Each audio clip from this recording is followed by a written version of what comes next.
ഇന്ന് ദൃശ്യങ്ങൾ പുറത്തുവന്ന റെസ്റ്റോറന്റിന്റെ ഉടമ KP ഔസേപ്പ്, ലീഗ് പ്രതിനിധി PK നവാസ്, ഇടത് സഹയാത്രികൻ റെജി ലൂക്കോസ്, റിട്ടയർഡ് SP സുഭാഷ് ബാബു എന്നിവരാണ് ചർച്ചയിൽ. ആദ്യം റെജി ലൂക്കോസിലേക്ക്. റെജി ലൂക്കോസ്, ഇപ്പോൾ ഒരു വിഷയം ആദ്യം പുറത്തേക്ക് വരുന്നു, അതിന് പിന്നാലെ തുടരെ ദൃശ്യങ്ങളടക്കം പുറത്തേക്ക് വന്നുകൊണ്ടിരിക്കുകയാണ്. സംസ്ഥാനത്തെ പോലീസ് സ്റ്റേഷനുകൾ ജനമൈത്രി പോലീസ് സ്റ്റേഷനുകൾ എന്ന് ഇപ്പോഴും വിളിക്കാവുന്ന അവസ്ഥയിലാണ്. 100% ഒരു സംശയമില്ല. എവിടെയെങ്കിലും ഒന്നോ രണ്ടോ പുഴുക്കുത്തുകൾ ഈ രീതിയിൽ നിയമം കയ്യിലെടുത്ത് സാധാരണക്കാരനെ മർദ്ദിച്ചതിൻ്റെ പേരിൽ കേരളത്തിലെ പോലീസ് സ്റ്റേഷനെല്ലാം മർദ്ദകരുടെ താവളമാണെന്നൊക്കെ വർണ്ണിക്കുന്നത് വളരെ മോശമാണ്. രാജ്യത്തിന് തന്നെ മാതൃകയായ കേരള പോലീസിനെ തെറ്റുകൾ കണ്ടെത്തി ശിക്ഷിക്കാനായിട്ട് ഒരു മടിയും കൽപ്പിക്കാത്തൊരു സർക്കാരാണ്. 108 പോലീസ് ഉദ്യോഗസ്ഥന്മാരെ 2 DSPമാർ ഉൾപ്പെടെയുള്ളവരെ പിരിച്ചുവിട്ടൊരു സർക്കാർ, 202 പേരെ പിരിച്ചുവിടലിൻ്റെ നോട്ടീസ് കൊടുത്ത് കാത്തിരിക്കുന്ന ഒരു ഗവൺമെൻറ്. ഇപ്പോൾ തന്നെ ഈ പീച്ചിന്ന് വന്ന സംഭവവാസങ്ങൾ രാവിലെ മാധ്യമങ്ങളുടെ റിപ്പോർട്ടിൽ നിന്ന് നേരെ തിരിഞ്ഞിരിക്കുന്നു. അതെന്താണെന്ന് വെച്ചാൽ ഈ ഉദ്യോഗസ്ഥന് ഹോട്ടലുടമ ഈ ചർച്ചയിലുണ്ടെന്ന് എനിക്ക് തോന്നുന്നത്. അദ്ദേഹം രാവിലെ പറഞ്ഞത് എന്താണ്, ഞങ്ങൾ ആരും അദ്ദേഹത്തിന് ഉപദ്രവിച്ചിട്ടില്ല, അദ്ദേഹത്തിനോട് ഒരു തെറ്റും ചെയ്തിട്ടില്ല, അദ്ദേഹത്തിന് ഞങ്ങളുടെ ജോലിക്കാർ ഞാനോ തല്ലിയിട്ടില്ല എന്ന് പറഞ്ഞു. ഉടനെ ആ ചെറുപ്പക്കാരൻ, നമ്മുടെ പാലക്കാട് പട്ടാഴ സ്വദേശിയായ യുവാവ് ഹോട്ടലിൽ ഭക്ഷണം കഴിക്കാൻ കരുതാ, അയാൾ പറഞ്ഞു, അയാൾ ഉടനെ മാധ്യമങ്ങൾ കൊടുത്തു ഇയാളെ ഈ ഹോട്ടലിൽ വെളിയിൽ വെച്ച് ഈ ഹോട്ടലിൽ ജീവനക്കാർ തല്ലി മർദ്ദിച്ച് അവശനാക്കുന്നത്. അയാൾ പോലീസിൽ അഭയം പ്രാപിച്ചു. രതീഷ് എന്ന് പറയുന്ന SI ആ മനുഷ്യന് നീതിയുടെ പക്ഷത്ത് നിന്നുകൊണ്ട് അതിനൊരു പ്രവർത്തിച്ചു. അപ്പോൾ തന്റെ ഭാഗത്തും തന്റെ മക്കളുടെ തങ്ങൾ ചെയ്ത് ശരിയല്ലാണോ നീതി നടപ്പാക്കൽ? താങ്കൾ ഈ പറയുന്ന റെസ്റ്റോറന്റ് ഉടമ ഇപ്പോൾ ചർച്ചയുള്ളൂ. റെസ്റ്റോറന്റ് ഉടമയും പരാതിക്കാരനും തമ്മിലുള്ള കേസിലെ ന്യായങ്ങളല്ല നമ്മുടെ ചർച്ച. അതിൽ പല വിഷയങ്ങളും ഉണ്ടാകാം. ഇപ്പോൾ പുറത്തു വന്ന ദൃശ്യങ്ങളിൽ താങ്കൾ പറഞ്ഞതുപോലെ പുറത്ത് ഇരുകൂട്ടരും തമ്മിൽ കയ്യേറ്റം അങ്ങോട്ടും ഇങ്ങോട്ടുമുണ്ട്, ഉന്തും തള്ളും അടിയും കാണാം, അങ്ങോട്ടും ഇങ്ങോട്ടും കൊടുക്കുന്നത് കാണാം. ആ ദൃശ്യങ്ങളുടെ ന്യായങ്ങളിലേക്കാണോ പോകുന്നത്? പോലീസ് സ്റ്റേഷനകത്ത് വെച്ച് പോലീസ് മുഖത്തടിക്കുന്ന ദൃശ്യങ്ങളെക്കുറിച്ചാണോ പറയേണ്ടത്? അല്ല, തീർച്ചയായിട്ടും ഞാൻ പറഞ്ഞല്ലോ, ചർച്ചയുടെ തുടക്കത്തിൽ ഞാൻ പറഞ്ഞല്ലോ, ഇതുപോലെയുള്ള ക്രിമിനലായ ഒരു ചെറിയ പെർസെൻറ്റേജ് അഖിലേന്ത്യാ അടിസ്ഥാനത്തിൽ 12% കേരളത്തിൽ 6%, ഇപ്പോൾ 4% കുറഞ്ഞിട്ടുണ്ട്. ഇതെല്ലാം ഡേറ്റയാണ്, കേന്ദ്ര സർക്കാരിൻ്റെ ഡേറ്റയാണ്.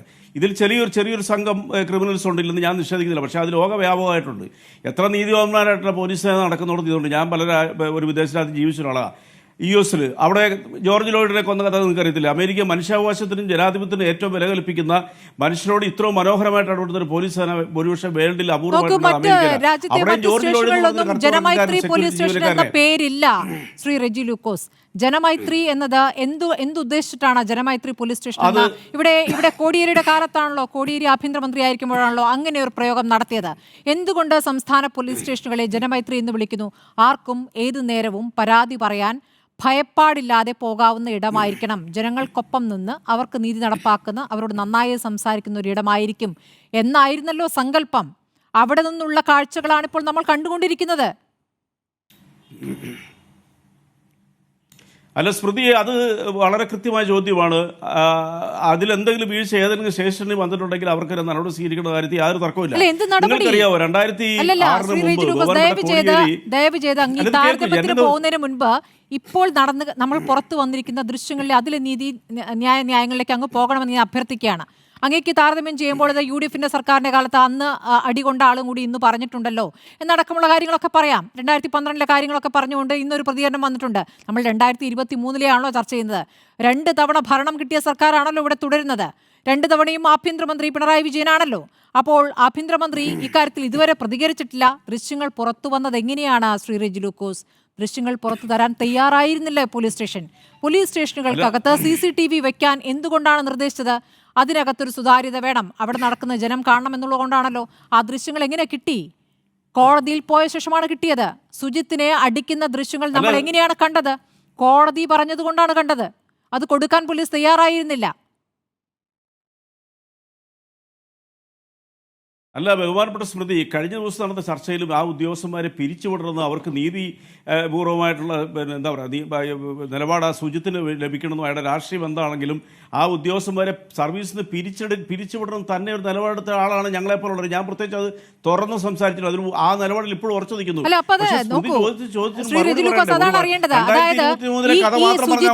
സുജിത്തിന് മർദ്ദനമേറ്റ വിവരം അന്ന് തന്നെ ചർച്ചയാവുകയും അന്ന് പ്രതിഷേധമുയരുകയും ഒക്കെ ചെയ്തതാണ്. ആ സമയത്ത് എന്താണ് ചെയ്തത്? ഈ SI അടക്കം പോലീസുകാർക്ക് വിവിധ സ്റ്റേഷനുകളിൽ, തൃശ്ശൂരിലെ തന്നെ വിവിധ സ്റ്റേഷനുകളിലേക്ക് സ്ഥലം മാറ്റം അതാണ് കൊടുത്തത്. എന്ത് നടപടിയാണ്? പിരിച്ചുവിടണമെന്നുള്ള താങ്കളുടെ വ്യക്തിപരമായ അഭിപ്രായം പറയുന്നു. ഇതിന്മേൽ എന്ത് നടപടിയാണ് ഇത്തരം സംഭവങ്ങൾ ഉണ്ടാകുന്നത്? എന്ത് തരത്തിലുള്ള ഇച്ഛാശക്തിയാണ് ഇക്കാര്യത്തിലുള്ളത്? സ്മൃതി പറയുന്ന രീതിയിൽ ഒരു മറുപടി ഞാൻ പറയാൻ ബുദ്ധിമുട്ടാണെന്നുള്ള കണ്ടുകൊണ്ടല്ലേ ഞാൻ വാ തുറക്കുമ്പോൾ സ്മൃതി ഇടപെട്ടുകൊണ്ടിരിക്കുന്നത്. അതെന്താ, 2023 നടന്ന സംഭവം മാത്രമേ കേരളത്തിൽ പോലീസിൻ്റെതായിട്ട് സംസാരിക്കാൻ പറ്റൂ എന്ന് പറയുന്നത് ഏത് രീതിയിലുള്ള ചോദ്യം ചോദിക്കുന്നത്? 2012 SFIയുടെ ഒരു ചെറുപ്പക്കാരനെ, 19 വയസ്സുള്ള ചെറുപ്പക്കാരനെ ഒരു കാരണമില്ലാതെ കണ്ട് പിടിച്ചുകൊണ്ട് പോയി ജയിലിലിട്ട് അടിച്ച പയ്യന്റെ ജീവിതം തന്നെ തുലച്ച ഒരു SI ഉണ്ടായിരുന്നു. അയാളെ അത് UDF ഭരിക്കുമ്പോഴാണ്. അതൊക്കെ താരതമ്യം ചെയ്യുമ്പോൾ ഈ സർക്കാർ എടുത്തിരിക്കുന്ന നടപടികളെക്കുറിച്ച് പറയാൻ ഞാൻ ബാധ്യതയില്ലേ? അത് കേരളത്തിൽ വിഷ്വൽ കാര്യമല്ലേ? ഇവിടെ പിണറായി സർക്കാരിന്റെ കാലത്താണല്ലോ അദ്ദേഹത്തിന് ഇപ്പോൾ മേൽസ്ഥാനത്തേക്ക് സ്ഥാനക്കയറ്റം ലഭിച്ചിരിക്കുന്നത്. നിങ്ങൾ പഴയ സർക്കാരിന്റെ കാര്യം പറയുമ്പോൾ ഇപ്പോൾ രണ്ട് തവണയായി ഭരിച്ചുകൊണ്ടിരിക്കുന്ന സർക്കാരിന് മുൻപുള്ള സർക്കാരിലേക്കാണ് പോകുന്നത്. ഒരുപക്ഷേ ആ SFI പ്രവർത്തകൻ ആ പോസ്റ്റ് ഇട്ടത് പോലും ഈ തരത്തിലുള്ള ന്യായങ്ങൾ പറയുന്നതിന് വേണ്ടിയായിരിക്കും. ഈ ചർച്ചയിൽ ഒരു CPM പ്രതിനിധി ഇല്ല എന്നങ്ങ് കണ്ടല്ലോ. എന്തുകൊണ്ടാണ് ഇതിൽ പ്രതികരിക്കാൻ തയ്യാറാകാത്തത്? ഇത്രയും സംഭവങ്ങൾ പുറത്തു വന്നിട്ടും കേരളത്തിലെ ആഭ്യന്തരമന്ത്രി പ്രതികരിച്ചു. എന്താണ് പ്രതികരിക്കാത്തത്? ഇല്ല, ആഭ്യന്തരമന്ത്രി പ്രവർത്തിക്കുകയല്ലേ ചെയ്യേണ്ടത്? അദ്ദേഹം രാവിലെ വൈകുന്നേരം വന്നിട്ട് ഈ കാര്യങ്ങളെല്ലാം വിവരിക്കുകയാണ് ചെയ്യേണ്ടത്. നിങ്ങൾക്കറിയാമല്ലോ, ഒരു അക്ഷരം പോലും മിണ്ടാത്ത ചില ഭരണാധികാരികൾ ഇന്ത്യയിലുണ്ടല്ലോ വർഷങ്ങളായിട്ട്.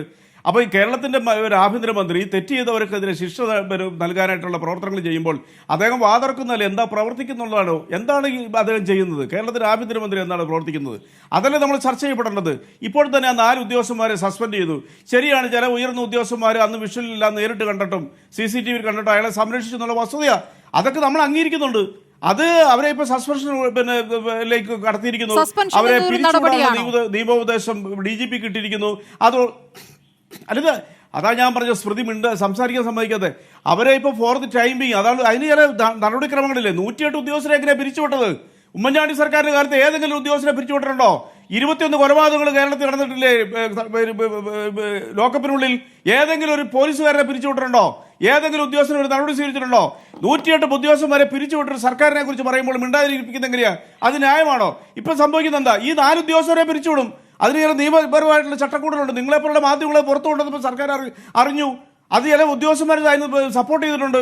പക്ഷേ ആ ഉദ്യോഗസ്ഥന്മാർ സപ്പോർട്ട് ചെയ്തതിനെ ആ താൽക്കാലികമായിട്ടാണെങ്കിലും ആ രീതിയിലുള്ള നടപടി സ്വീകരിച്ചതിനെ മാറ്റിവെച്ചുകൊണ്ട് ഇപ്പോഴവരെ സസ്പെൻഡ് ചെയ്തിരിക്കുന്നു. അവരെ പിരിച്ചുവിടുന്നുള്ള കാര്യത്തിൽ യാതൊരു തർക്കവുമില്ല. ഞാനെന്നാ ചർച്ചയെ പറഞ്ഞല്ലോ, സർക്കാർ ഈ ഗവൺമെന്റ് അവർക്കെതിരെ നടപടി സ്വീകരിക്കും. അത് ഉറപ്പാണ്. കാരണം അതിന് ആ നീതിബോധമുള്ള ഗവൺമെന്റ് കേരളത്തിൽ ഭരിക്കുന്നത്. അതുകൊണ്ട് ഈ പറയുന്ന ഈ 9 വർഷത്തെ കഥകൾ പറഞ്ഞുകൊണ്ട് നിങ്ങൾ കേരളത്തിന്റെ ചരിത്രത്തെ വക്രീകരിക്കാൻ ശ്രമിക്കരുത്. കോടിയേരി ബാലകൃഷ്ണന്റെ ആ ജനമൈത്രി പോലീസ് സ്റ്റേഷൻ ഒരു വാചകം പറയാൻ എന്നെ സമ്മതിക്കണം. നിങ്ങൾക്കറിയോ 2006 മുമ്പ് കേരളത്തിലെ പോലീസ് സ്റ്റേഷനിൽ കയറാൻ പറ്റത്തില്ല, കയറിയാൽ തന്നെ നിൽക്കണം. അത് ഈ ബഹുമാനപ്പെട്ട കോടിയേരിയ വന്ന് റിസപ്ഷൻ ഉണ്ടാക്കി, ആൾക്കാർക്ക് റിസീവ് ചെയ്യാനായിട്ട് അവരെ ഇരുത്താനായിട്ട് കസേരകളുണ്ടാക്കി. ഇതൊക്കെ നിങ്ങൾ ഏത് സ്റ്റേഷനിലും വരും. അവിടെയും പിന്നെന്താ പറയുക, മോശമായി പെരുമാറുന്ന ചില ഉദ്യോഗസ്ഥന്മാരുണ്ടായി സമ്മതിച്ചു.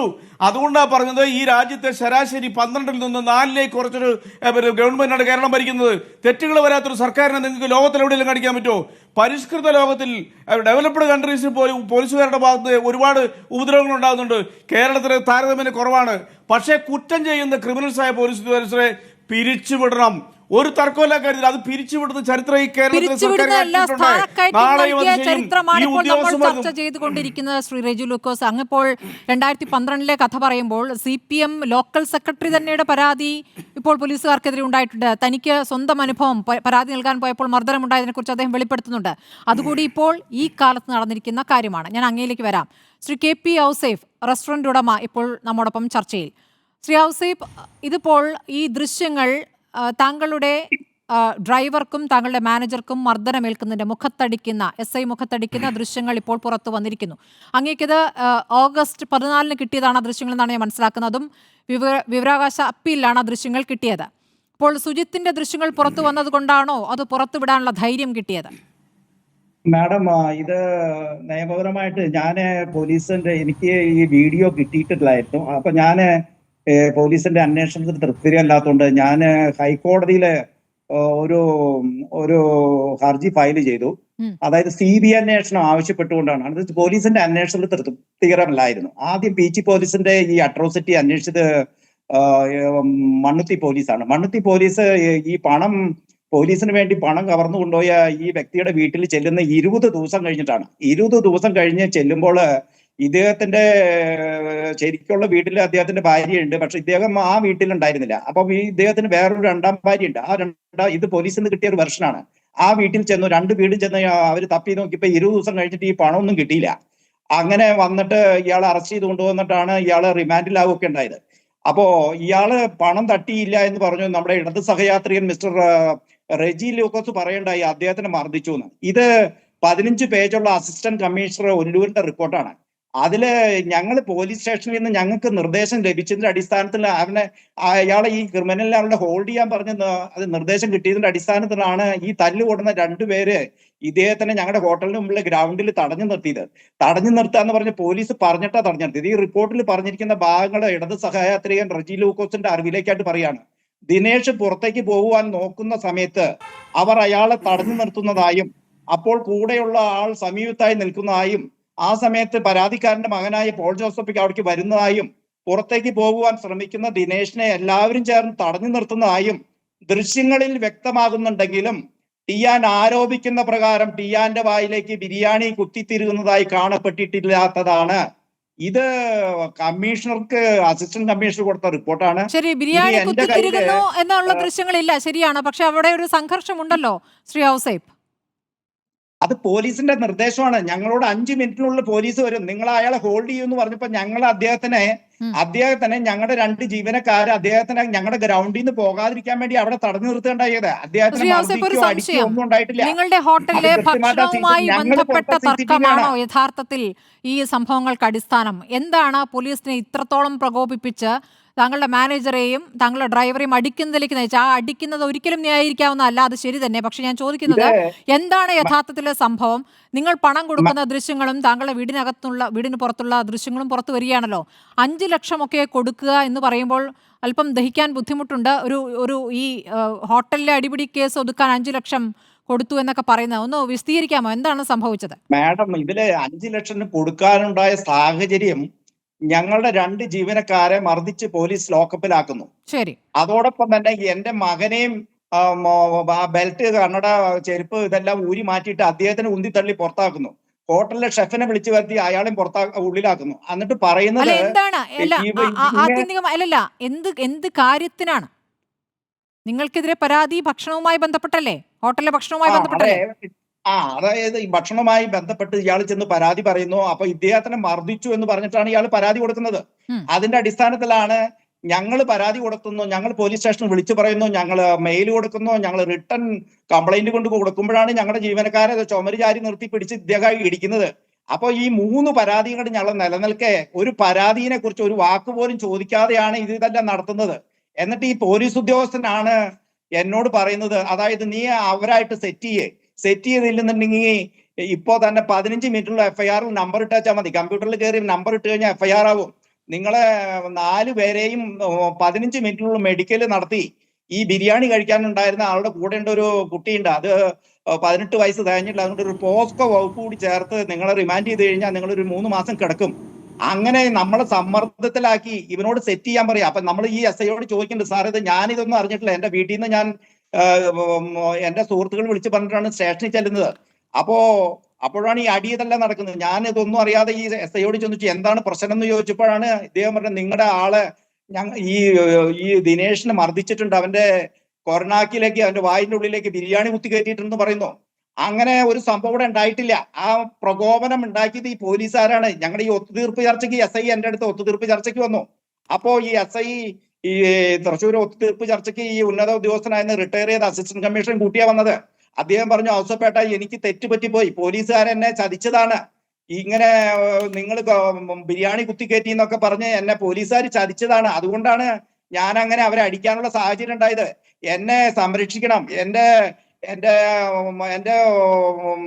അച്ഛൻ വളരെ ഒരു പാവപ്പെട്ട ഒരു മനുഷ്യനാണ്, ഞാൻ ആലപ്പുഴക്കാരനാണ്, എനിക്ക് എന്റെ വീട്ടിൽ പോകാത്ത സാഹചര്യമാണ് എന്ന് പറഞ്ഞുകൊണ്ട് എന്റെ മകന്റെ കാലയിൽ വീണിട്ടാണ് ഇയാൾ മാപ്പ് ചോദിച്ചത്. എന്നിട്ട് ഈ കേസ് ഒത്തുതീർപ്പാക്കണം എന്ന് പറഞ്ഞു. നമ്മൾ പറഞ്ഞു, ഞങ്ങൾ മുന്നോട്ട് വെച്ച കാല് പുറകോട്ട് പോകാനിരിക്കില്ല.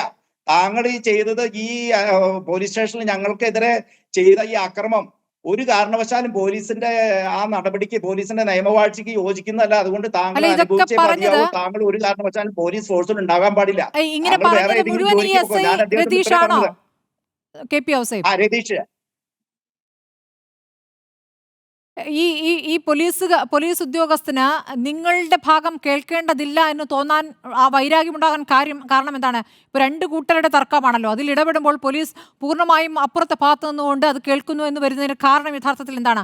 അങ്ങ് നേരത്തെ അത് ഒരു ഈ ഒരു ഒരു പ്രതികരണം നടത്തിയായി കണ്ടു. വേറെ ഒരു പോലീസ് ഉദ്യോഗസ്ഥന്റെ ബന്ധു എന്തോ താങ്കളുടെ കടയിൽ നിന്ന് എന്തോ മോഷ്ടിച്ചെന്നോ എന്നോ മറ്റോ. ഇതെന്താണ്? ഇതെല്ലാം കൂടെ ചേർത്ത് പല ഈ കഥകളാണല്ലോ. വിഷയം ഉണ്ടാകുന്നതിന്റെ മാഡം 3 മാസം മുമ്പാണ്. ആ. അതായത് ഞങ്ങളുടെ ഷോപ്പിൽ നിന്ന് ഒരു സ്ത്രീ വന്ന് പർച്ചേസ് ചെയ്യുന്നു.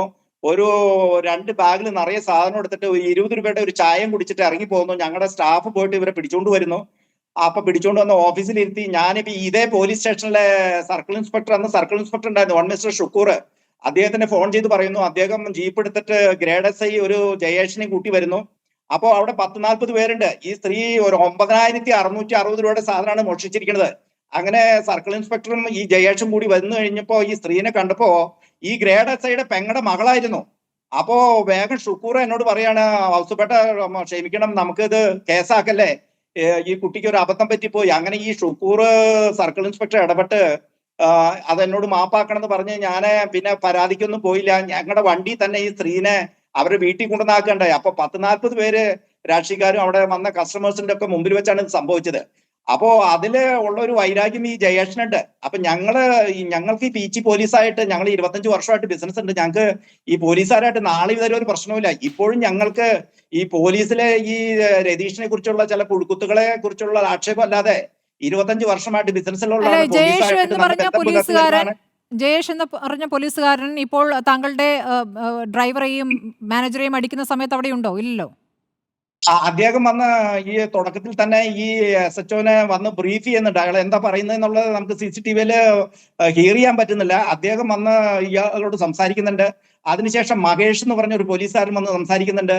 ഈ മഹേഷ് ഈ CCTVയുടെ എല്ലാ ഡീറ്റെയിൽഡ് നോക്കുമ്പോ ഈ പണം വാങ്ങിച്ചു വന്ന് അവനോട് പറയുന്നുണ്ട്, നിനക്ക് 5 ലക്ഷം രൂപ നിനക്ക് കിട്ടിയില്ലേ, നീ ഇത് പോകുമ്പോൾ സൂക്ഷിച്ചു പോകണം, ഇത് കള്ളപ്പണം എന്ന് പറഞ്ഞ് ചിലപ്പോൾ വേറെ ആരെങ്കിലും ഒക്കെ ചെക്ക് ചെയ്ത് പിടിക്കും എന്ന് പറഞ്ഞ് ഇവനെ കെട്ടിപ്പിടിക്കുകയോ ഇവനെ ഹഗ് ചെയ്യുകയോ ഒക്കെ ചെയ്യുന്നത്, ഷെയ്ക്ക് ഹാൻഡ് കൊടുക്കുകയോ വളരെ സന്തോഷത്തോടുകൂടി 5 ലക്ഷം ഷെയർ ചെയ്തു എന്നാണ് പറയുന്നത്. 5 ലക്ഷം കിട്ടിയില്ലേ, പോകുമ്പോ സൂക്ഷിക്കണം, ഹൈവേയിലൂടെ പോകുമ്പോ സൂക്ഷിക്കണം, 5 ലക്ഷം ഒക്കെ വല്ല ഉദ്യോഗസ്ഥന്മാർ ചെക്കിങ്ങിനുള്ളവർ പിടിക്കാൻ സാധ്യതയുണ്ട്, സൂക്ഷിക്കണം എന്ന് ഇവർ അഡ്വൈസ് കൊടുക്കുന്നുണ്ട്. ഈ 5 ലക്ഷം രൂപ ആർക്കാണ് കിട്ടിയിരിക്കുന്നത് ശ്രീ ഔസേപ്പ്? ഞാനൊരു കാര്യം ചോദിച്ചോട്ടെ? ഒരു മിനിറ്റ്. ഈ 5 ലക്ഷം രൂപ ഇദ്ദേഹം എന്നോട് പറഞ്ഞത് 3 ലക്ഷം പോലീസിലെ SIക്കും പോലീസുകാർക്കും, 3 ലക്ഷം SIക്കും പോലീസുകാർക്കും, 2 ലക്ഷം ഇവന് ഈ ദിനേഷിന്. ഈ 2 ലക്ഷം എന്തിനാണെന്ന് വെച്ചാൽ ഇവന്റെ സിസ്റ്റർ ജൂബിലി മിഷൻ ഹോസ്പിറ്റലിൽ സർജറി കഴിഞ്ഞ് കിടക്കുകയാണ്. അപ്പൊ അതിന്റെ ബില്ല് പേ ചെയ്ത് വരണമെങ്കിൽ ഇവന് ഈ 2 ലക്ഷം രൂപ വേണം. അപ്പൊ അങ്ങനെ 5 ലക്ഷം വേണം എന്ന് പറഞ്ഞ് ഞാൻ അവനോട് ബാർഗൈൻ ചെയ്യുന്നു. അത് കഴിഞ്ഞ് അവൻ അതിലൊന്നും ബില്ലിങ് ആവുന്നില്ല. എന്നിട്ട് അവന്റെ വണ്ടിയിലെ 15 ലക്ഷം രൂപ വരുന്ന ബ്രീസ എന്ന് പറഞ്ഞ കാറിൽ അവൻ ഡ്രൈവ് ചെയ്യുന്നു. അവന്റെ കൂടെ ഞാൻ പോകുന്നു, എന്റെ വീട്ടിൽ ചെല്ലുന്നു. ഞാന് CCTVയിൽ ഒരു 6 മണി സമയമാണ്, ലൈറ്റ് വിട്ട് CCTVയുടെ നടുവിൽ ഇവനെ ഇരുത്തി, എന്റെ കസേരയിൽ ഇരുത്തിയിട്ടാണ് ഞാൻ വീടിന്റെ ഉള്ളിൽ നിന്ന് പണം എടുത്ത് ഇവന് 4 ലക്ഷം രൂപ കൊടുക്കുന്നത്. അത് 8 കെട്ടാണ് കൊടുക്കുന്നത്, 50,000ന്റെ കെട്ട്. CCTVയിൽ കൃത്യമായിട്ട് അത് കാണാം. അങ്ങനെ 8 കെട്ട് കൊടുത്ത് 4 ലക്ഷം കൊടുത്തിട്ട് ഞാൻ ഇവനോട് ബാർഗൈൻ ചെയ്യുന്നു, 4 ലക്ഷം പോരെ, നീ അത് കുറച്ച് താന്ന് പറയുമ്പോ ഒരു കാരണവശാലും പറ്റില്ല ഔസേപ്പേട്ട, എനിക്ക് 5 തന്നെ കിട്ടണം. 5 ലക്ഷവും വാങ്ങിച്ച് അവൻ കൈകൂപ്പി എനിക്ക് ഒരു സെൽഫി കൂടി എടുത്തിട്ടാ പോണേ. നമ്മൾ പോലുള്ള പ്രശ്നം തീർന്നു. എന്നിട്ട് ഈ പണമായിട്ട് അവൻ നേരെ സ്റ്റേഷനിൽ ചെല്ലുന്നു. ആ വണ്ടിയിൽ പണം ലോക്ക് ചെയ്തിട്ട് SI രതീഷിന്റെ അടുത്ത് ചെന്ന് പറയാണ്, അത് നല്ല മുതലാളിയാണ്, എനിക്ക് പ്രശ്നമൊന്നുമില്ല, ഞങ്ങൾ തമ്മിൽ പ്രശ്നമൊക്കെ സാറ് പറഞ്ഞ മാതിരി അയാളെല്ലാം പാലിച്ചു, എല്ലാം സെറ്റ് ചെയ്തു എന്ന് പറയാണ്. അപ്പൊ പണം വണ്ടിയിൽ ലോക്ക് ചെയ്തിട്ടാണ്. എന്നിട്ട് ഇപ്പൊ അയാൾ പറയുന്ന വെർഷൻ പോണ വഴിയിൽ വേറെ ആരോ തടഞ്ഞു നിർത്തി ഇയാളുടെ നിന്ന് പണം മേടിച്ചുകൊണ്ടുപോയെന്ന്. അങ്ങനെയാണ് ഇയാൾ SI രതീഷിനോട് പറയൂല്ലോ. SI രതീഷ് ഇയാളോട് സെറ്റ് ചെയ്യാൻ പറഞ്ഞ അടിസ്ഥാനത്തിലാണ് ഇയാളോട് സംസാരിക്കുകയും ഇയാളുടെ വണ്ടിയിൽ ഞാൻ കയറി പോവും, എന്റെ വീട്ടിലെ CCTVയുടെ മുൻവശത്ത് വെച്ച് കൊടുത്തത് അതെന്റെ അക്കൗണ്ടിൽ കാണിച്ചിട്ടുണ്ട്. എന്റെ ഹോട്ടലിന്റെ ഹൈപ്പർ മാർക്കറ്റിന്റെ വരുമാനത്തിൽ നിന്നാണ് ഈ 5 ലക്ഷം രൂപ എടുത്തു കൊടുത്തത്. ഇത്രയും സംഭവങ്ങൾ ഉണ്ടായിട്ടും അങ്ങ് കൂടുതൽ പരാതിക്കൊന്നും പോയില്ല എന്നാണോ? ഞാൻ 2 കൊല്ലവും, അതായത് 23 മെയ് മാസത്തിന് ശേഷം ഇന്നലെ വരെ ഞാൻ എല്ലാ ദിവസവും 3-4 മണിക്കൂറും ഈ ഫയലിന്റെ മാഡം ഈ ഫയലിന്റെ പുറകിലാണ്. വിവരാവകാശ കമ്മീഷൻ, മനുഷ്യാവകാശ കമ്മീഷൻ, DGP, മുഖ്യമന്ത്രി, അങ്ങനെ വേണ്ട എല്ലാവിധ ഏജൻസികളും. എന്റെ ഒരു ഗോദറേജ് ഷെൽഫ് നിറയെ ഫയലുകളാണ്. ഞാൻ എനിക്ക് ഇപ്പോ നീതി കിട്ടിയത് വിവരാവകാശ കമ്മീഷൻ, സ്റ്റേറ്റ് വിവരാവകാശ കമ്മീഷൻ എന്നാണ് നീതി കിട്ടിയത്. ഇവിടെ നമുക്കൊരു മനുഷ്യാവകാശ കമ്മീഷൻ ഉണ്ട്, അത് നോക്കുകുത്തിയാണ്. അവിടെ 1 കൊല്ലമായിട്ട് ഞാൻ ഈ CCTV പിടിച്ചെടുക്കാൻ ചെന്നിട്ട് ഒന്നും ഉണ്ടായില്ല. CCTV കിട്ടിയതിന് ശേഷം ഈ മനുഷ്യാവകാശ കമ്മീഷന്റെ മെമ്പറായിരുന്ന ബീന മാഡത്തിന് ഞാൻ ഇത് കാണിച്ചു കൊടുത്തു. ഈ CCTV കാണിച്ചു കൊടുത്തു. 1 കൊല്ലം മുമ്പ് കാണിച്ചു കൊടുത്തു. എനിക്ക് കിട്ടിയ ഉടനെ കാണിച്ചു കൊടുത്തു. അപ്പൊ പറഞ്ഞു, ഔസപ്പ ഇത് ഭയങ്കര ക്രൂരമായിരിക്കണല്ലോ, ഇതൊന്നും നശിപ്പിച്ച് കളയാനല്ലോ. അപ്പൊ ഞാൻ പറഞ്ഞു, മാഡം സുപ്രീം കോടതി ഓർഡർ പ്രകാരം സുവമോട്ടോ കേസ് എടുക്കാലോ, നിങ്ങൾ എന്തുകൊണ്ട് ഇയാളെ അറസ്റ്റ് ചെയ്യുന്നില്ല? നിങ്ങൾക്ക് കേസ് എടുക്കാലോ, അല്ലെങ്കിൽ ബന്ധപ്പെട്ട കോടതിയോട് കേസ് എടുക്കാൻ നിങ്ങൾക്ക് ഓർഡർ ഇടാലോ. അപ്പോ അങ്ങനെ 2 ഹിയറിംഗിൽ ഇവർ പറഞ്ഞല്ലാതെ അത് കഴിഞ്ഞ് ഇവര് റിട്ടയർ ആവുന്നു. പിന്നെ ഇപ്പോ പ്രസന്റ്ലി ഒരു ഗീതാ മാഡം ഉണ്ട്. ഗീതാ മാഡത്തിന്റെ അവിടെ 2 സിറ്റിംഗ് കഴിഞ്ഞു. അവിടെ ഞാൻ ഈ CCTV കാണിച്ചു കൊടുത്തു. ഈ സോക്കോൾഡ് ഇപ്പോ സർക്കിൾ ഇൻസ്പെക്ടർ ആയിരുന്ന രതീഷും അന്ന് ഈ വിചാരണയ്ക്ക് വന്നിരുന്നു. അത് വിചാരണ കഴിഞ്ഞ് ഇറങ്ങി വരുമ്പോഴും രാമനിലയത്തിൽ വെച്ച് ഇദ്ദേഹം എന്റെ കാല് പിടിച്ചു, ഔസപ്പെട്ട എന്നെ രക്ഷിക്കണം, എനിക്ക് വേറെ വഴിയൊന്നുമില്ല, ഞാൻ പാവപ്പെട്ടവനാണ്, ആലപ്പുഴയിൽ പാവപ്പെട്ടവനാണ്, എന്റെ അച്ഛൻ ഒരു ആശാരിയാണ്, എനിക്ക് വീട്ടിൽ പോകാൻ ഗതികേടാണ്, എന്നെ രക്ഷിക്കണം. ഞാൻ പറഞ്ഞു, വേറെ ഒന്നും പറഞ്ഞില്ല, ഞാൻ താങ്കളെ ബ്ലാക്ക്മെയിൽ ചെയ്യാനൊന്നും ഉദ്ദേശിച്ചിട്ടില്ല. താങ്കൾക്ക് തരുമെന്ന് പറഞ്ഞ് മേടിച്ച 3 ലക്ഷം താങ്കളും താങ്കളുടെ സ്റ്റേഷനിലെ 5 പോലീസുകാരും കൂടിയാണ് വീതം വെച്ചെടുത്തിരിക്കുന്നത്. 5 1 6, നിങ്ങൾ 6 പേരും കൂടി ആ 3 ലക്ഷം രൂപയും ബാക്കി 2 ലക്ഷം രൂപ കൊണ്ടുപോയതിനെ നിങ്ങൾ പോലീസിലെ നിങ്ങളുടെ സ്വാധീനം ഉപയോഗിച്ചുകൊണ്ട് ആ 2 ലക്ഷം രൂപയും വാങ്ങിച്ചെടുക്കണം. ഞാൻ ഹൈക്കോടതിയിൽ ഒരു കേസ് OP കൊടുത്തു, CBI അന്വേഷണം ആവശ്യപ്പെട്ടുകൊണ്ട്.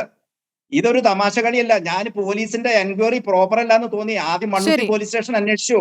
ഇവനെ സംരക്ഷിക്കാൻ വേണ്ടി SI രതീഷ് ഉൾപ്പെട്ടുകൊണ്ട് ഇവനെ സംരക്ഷിക്കാൻ വേണ്ടി 20 ദിവസം കഴിഞ്ഞിട്ട് അവന്റെ വീട്ടിൽ ചെല്ലുന്നത്. മാഡം 5 ലക്ഷം രൂപ 20 ദിവസം കഴിഞ്ഞിട്ട് ചെന്ന് കഴിഞ്ഞാൽ ഒരു ക്രിമിനലിന്റെ വീട്ടിൽ നിന്ന് കിട്ടൂല. ഈ 20 ദിവസം കഴിഞ്ഞ് നിന്ന് കിട്ടൂല. അത് കഴിഞ്ഞിട്ട് ഇവരുടെ അന്വേഷണം ശരിയല്ല എന്ന് പറഞ്ഞ് കമ്മീഷണർക്ക് പരാതി കൊടുത്തപ്പോ ക്രൈംബ്രാഞ്ചിന് അന്വേഷണം കൊടുത്തു. 3 ദിവസമായിട്ട് ഞങ്ങൾ 7 പേര് മൊഴി കൊടുത്തു. ഈ SIക്കെതിരെ കൃത്യമായിട്ട് ഞാൻ മൊഴി കൊടുത്തേക്കണാണ്. SI തല്ലിയതും ഇടത്തെ മുഖത്ത് അടിച്ചതും വലത്തെ മുഖത്ത് അടിച്ചതും എല്ലാം ഞാൻ കൃത്യമായിട്ട് എനിക്ക് അസിസ്റ്റന്റ് കമ്മീഷണർ തന്ന റിപ്പോർട്ടിന്റെ അടിസ്ഥാനത്തിൽ ഞാൻ മൊഴി കൊടുത്തതാണ്. ഞങ്ങൾ 7 പേര് മൊഴി കൊടുത്തിട്ട് ഈ മൊഴികൾ ഒന്നും തന്നെ ഈ അന്വേഷണ ഉദ്യോഗസ്ഥനായ assistant commissioner of police KA Thomas ഇപ്പൊ എറണാകുളത്ത് DYSP വിജിലൻസ് ആയിട്ട് വർക്ക് ചെയ്യുന്നു. അപ്പൊ എന്നോട് മറ്റു ഉദ്യോഗസ്ഥർ പറഞ്ഞു, ഇയാളെ ഒരു അപ്പറേറ്റ് ഓഫീസറാണ്, നിങ്ങൾക്ക് നീതി കിട്ടുമെന്ന് പറഞ്ഞു. അങ്ങനെ 3 ദിവസം ഞങ്ങൾ 7 പേര് കൊടുത്ത മൊഴിയിൽ ഒരു മൊഴി പോലും ഹാജരാക്കാതെ ഇദ്ദേഹം കുറ്റപത്രം കൊടുത്തു. ആ കുറ്റപത്രം കൊടുക്കുമ്പോൾ ഞങ്ങളുടെ മൊഴികളിൽ ഒരെണ്ണമെങ്കിലും നോക്കിയിരുന്നെങ്കിൽ ഈ രതീഷിനെ പ്രതിയാക്കണം, അത് ചെയ്തില്ല. അപ്പോ അദ്ദേഹം ഈ DYSP KA തോമസും ഇദ്ദേഹത്തിനെ സംരക്ഷിക്കാൻ നോക്കി. അതുകൊണ്ടാണ് ഞാൻ CBI അന്വേഷണം ആവശ്യപ്പെട്ടുകൊണ്ട് OP ഫയൽ ചെയ്തു ഹൈക്കോടതിയിൽ. CBI അന്വേഷണം ആവശ്യപ്പെട്ടുകൊണ്ട് OP ഫയൽ ചെയ്തു. അതുകൊണ്ടാണ് ഞാൻ CCTV പുറത്തുവിടാതിരുന്നത്.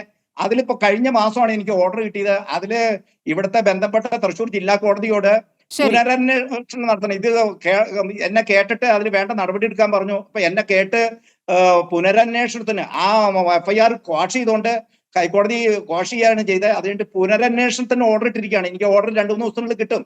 അപ്പോ ഞങ്ങള് ഇപ്പൊ 20-25 വർഷമായിട്ട് ബിസിനസ് നടത്തുന്ന ഒരാളാണ്. ഞാനൊരു കേന്ദ്ര സർക്കാരിലെ FACT-യിലും ഹിന്ദുസ്ഥാൻ ഓർഗാനിക് കെമിക്കൽസിലും ഞാൻ ടൈറ്റാനിയത്തിലൊക്കെ ജോലി ചെയ്തിരുന്ന ഒരു ഉദ്യോഗസ്ഥനാണ്. ഞാനൊരു അസിസ്റ്റന്റ് മാനേജറായിട്ട് 20 വർഷം മുമ്പ് ജോലി രാജിവെച്ച് ബിസിനസ്സിൽ വന്ന ഒരാളാണ്. ഞങ്ങൾ പ്രൊഫഷണലായിട്ട് ബിസിനസ് നടത്തുന്നവരാണ്. ഞങ്ങള് ഇങ്ങനെ ഒരാള് ഈ ദിനേശ് എന്ന് പറഞ്ഞ വ്യക്തിനെ ഞങ്ങൾ ആദ്യമായിട്ട് കാണുന്നത്. അപ്പോ ഇദ്ദേഹത്തിന്റെ പ്രീ ഹിസ്റ്ററി പരിശോധിച്ചാൽ മനസ്സിലാവും. ഇദ്ദേഹം കുറ്റിപ്പുറത്തിരുന്ന ഹോട്ടലിൽ നിന്ന് ഇയാൾക്ക് സ്വഭാവദോഷം കൊണ്ട് പിരിച്ചുവിട്ട ആളാണ്. ആ ഹോട്ടലിനെ ഭീഷണിപ്പെടുത്തി 1 ലക്ഷം രൂപ വാങ്ങിച്ചു. ഞാൻ ഈ കാര്യങ്ങളെല്ലാം തന്നെ ഡീറ്റെയിൽഡ് ആയിട്ട് കളക്ട് ചെയ്ത് അന്വേഷണ ഉദ്യോഗസ്ഥന് ഹാജരാക്കി. ഇവന്റെ പ്രീ ഹിസ്റ്ററി പരിശോധിക്കണം. ഇവൻ 2 ഹോട്ടലിൽ പ്രശ്നം ഉണ്ടാക്കി പോന്ന ആളാണ്. അപ്പൊ ഇവന്റെ പ്രീ ഹിസ്റ്ററി പരിശോധിക്കണം. ഇപ്പോ അവന്റെ വർത്താനം കേട്ട് കഴിഞ്ഞാൽ, ഈ ദിനേശിന്റെ വർത്താനം കേട്ട് കഴിഞ്ഞാൽ അത്രയും പാവപ്പെട്ട അവനെ 6-7 ടെമ്പോ ഹയർ ചെയ്ത് അവിടെ വാടകയ്ക്ക് കൊടുക്കുന്ന വണ്ടാഴിയിലെ ഒരു വലിയ ബിസിനസ് നടത്തുന്ന ഒരാളാ. ചില്ലറക്കാരനല്ല. 15 ലക്ഷം രൂപയുടെ വണ്ടിയിൽ, അവന്റെ വണ്ടിയിലാണ് എന്നെ വീട്ടിൽ കെട്ടിക്കൊണ്ട്. അവനെ ഞാൻ പറ്റിച്ചു എന്നാ പറഞ്ഞേ. പറ്റിച്ചതല്ല മാഡം, കറക്റ്റ് ആയിട്ട് തന്നെയാണ്. ഞാൻ പണം കൊടുത്തത് എന്റെ വീട്ടിൽ വെച്ച് CCTV-യുടെ അടിയിൽ വെച്ച് കൊടുത്തത് ഞാൻ നിയമപരമായിട്ടൊരു സുരക്ഷയ്ക്ക് വേണ്ടിയാ ചെയ്തത്. ഞാൻ തീർച്ചയായിട്ടും ഇവൻ എന്റെ കയ്യിൽ നിന്ന് പണം മേടിച്ചത് നിയമപരമല്ലാതെ മേടിച്ച പണം തിരിച്ചു കിട്ടണം എന്നുള്ള ഉദ്ദേശത്തോടു കൂടി തന്നെ ചെയ്തത്. ശ്രീ സുഭാഷ് ബാബു, മുൻപ് പല സംഭവങ്ങളും പുറത്തു വന്ന് പോലീസിന്റെ അതിക്രമങ്ങളെക്കുറിച്ച് പറയുന്നു, അല്ലെങ്കിൽ കസ്റ്റഡി മരണങ്ങൾ, ഇതാണ് നമ്മൾ ചർച്ച ചെയ്തിട്ടുള്ളത്. ഇപ്പോൾ അടിക്കുന്ന ദൃശ്യങ്ങൾ തന്നെ നമ്മുടെ മുന്നിലേക്ക് വരികയാണല്ലോ. അതോ പോലീസ് സ്റ്റേഷനകത്തു നിന്ന് മർദ്ദിച്ച ദൃശ്യങ്ങൾ, പോലീസ് സ്റ്റേഷനകത്തെ CCTV-യിൽ പതിഞ്ഞ ദൃശ്യങ്ങളാണ് നമ്മൾ കണ്ടുകൊണ്ടിരിക്കുന്നത്. ഈ സംഭവത്തിൽ ഇപ്പോൾ ഇന്ന് പുറത്തു വന്നിരിക്കുന്ന ഈ സംഭവത്തിൽ ഇപ്പോൾ ഈ ഹോട്ടലുടമ പറയുന്ന അങ്ങും കേട്ടല്ലോ ശ്രീ സുഭാഷ് ബാബു, എന്താണ് തോന്നുന്നത്? അല്ല, ഇതിനെ സംബന്ധിച്ചിടത്തോളം അദ്ദേഹം ആദ്യം മുതൽ ഈ സംഭവം ഉണ്ടായപ്പോൾ അവർ തന്നെ പോലീസ് സ്റ്റേഷനിൽ പറയുകയും പോലീസ് സ്റ്റേഷനിൽ നിന്ന് അവിടെ വന്നതിന് ശേഷം സ്റ്റേഷനിൽ ഇവരെ കൊണ്ടുപോയി അവിടെ ബാക്കിയുള്ള അദ്ദേഹത്തിൻ്റെ മകൻ ഉൾപ്പെടെ അവിടെ ഹാജരായി. ആ ഹാജരായതിന് ശേഷം ഉണ്ടായ പോലീസിൻ്റെ അതിക്രമങ്ങളാണ് അദ്ദേഹം വിശദീകരിച്ച്. ആ അതിക്രമങ്ങളെ സംബന്ധിച്ച് അത് സാധൂകരിക്കുന്ന രീതിയിലുള്ള CCTV ദൃശ്യങ്ങൾ നമ്മൾക്ക് കിട്ടിയിട്ടുണ്ട്. അതുപോലെ ഞങ്ങൊരു പരാതി അവിടെ എത്തിയതിന് ശേഷം പോലീസ് നടപടിയെടുക്കുന്നതിൽ നിന്ന് വൈമുഖ്യം കാണിച്ചു എന്നും അതുപോലെ തന്നെ ഈ പ്രശ്നം പരിഹരിക്കുന്നതിന് വേണ്ടിയിട്ട് പണം നൽകണമെന്ന് അദ്ദേഹത്തിനെ നിർബന്ധിച്ചു എന്ന് പറയുന്നു. അതിൻ്റെ പങ്ക് പോലീസ് പറ്റിയെന്നാണ് പറയുന്നത്.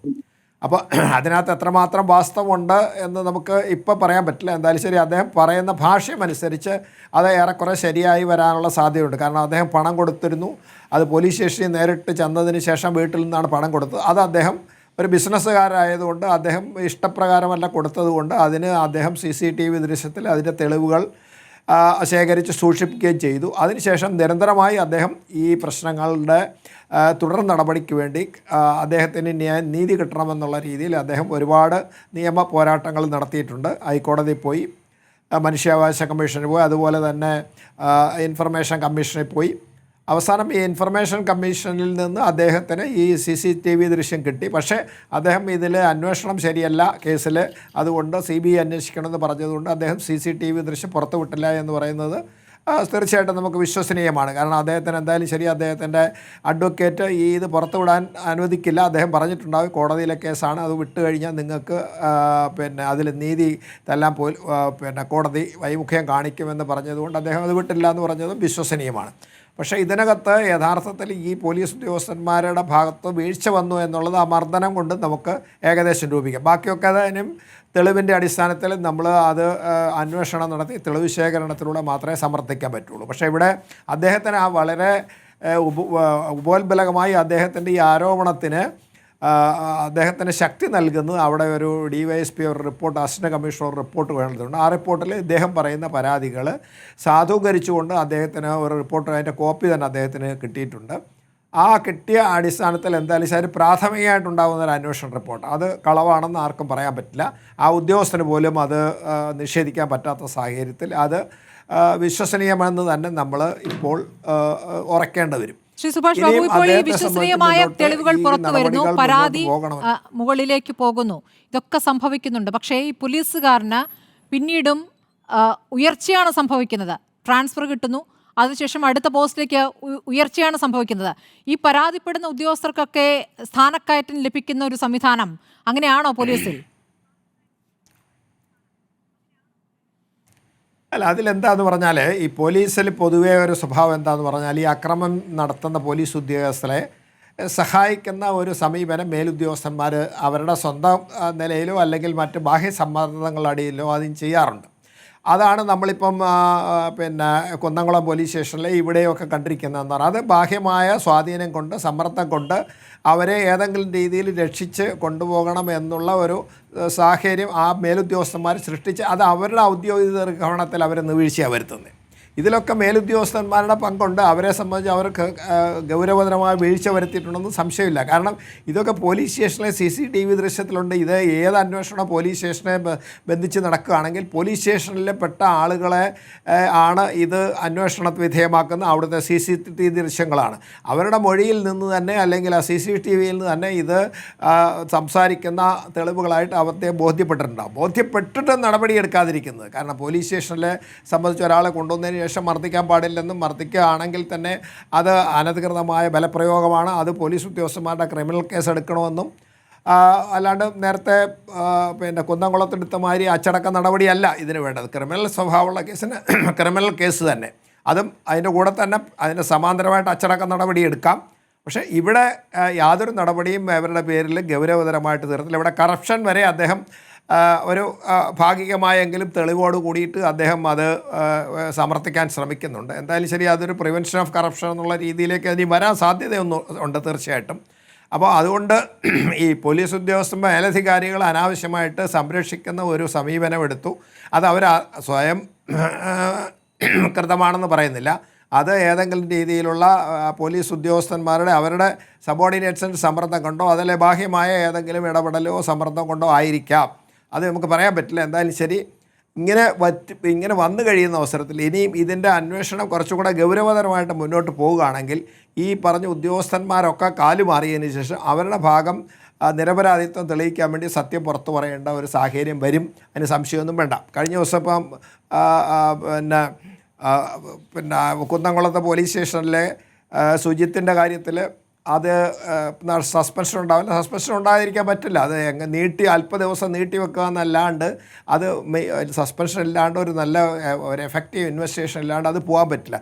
അതേപോലെ തന്നെ ഇവിടെ ഇതുവരെ സംഭരിക്കുന്നപ്പോൾ അദ്ദേഹം പറയുന്നത് അദ്ദേഹം എടുത്തിരിക്കുന്ന FIR ഹൈക്കോടതി കാഷ് ചെയ്തു എന്ന് നമുക്കറിയില്ല. അത് കാഷ് ചെയ്തിട്ടുണ്ടെങ്കിൽ ഇനിയിപ്പോൾ പുതിയ FIRകൾ വരണം. അതിൻ്റെ അടിസ്ഥാനത്തിൽ പുതിയ അന്വേഷണം വരണം.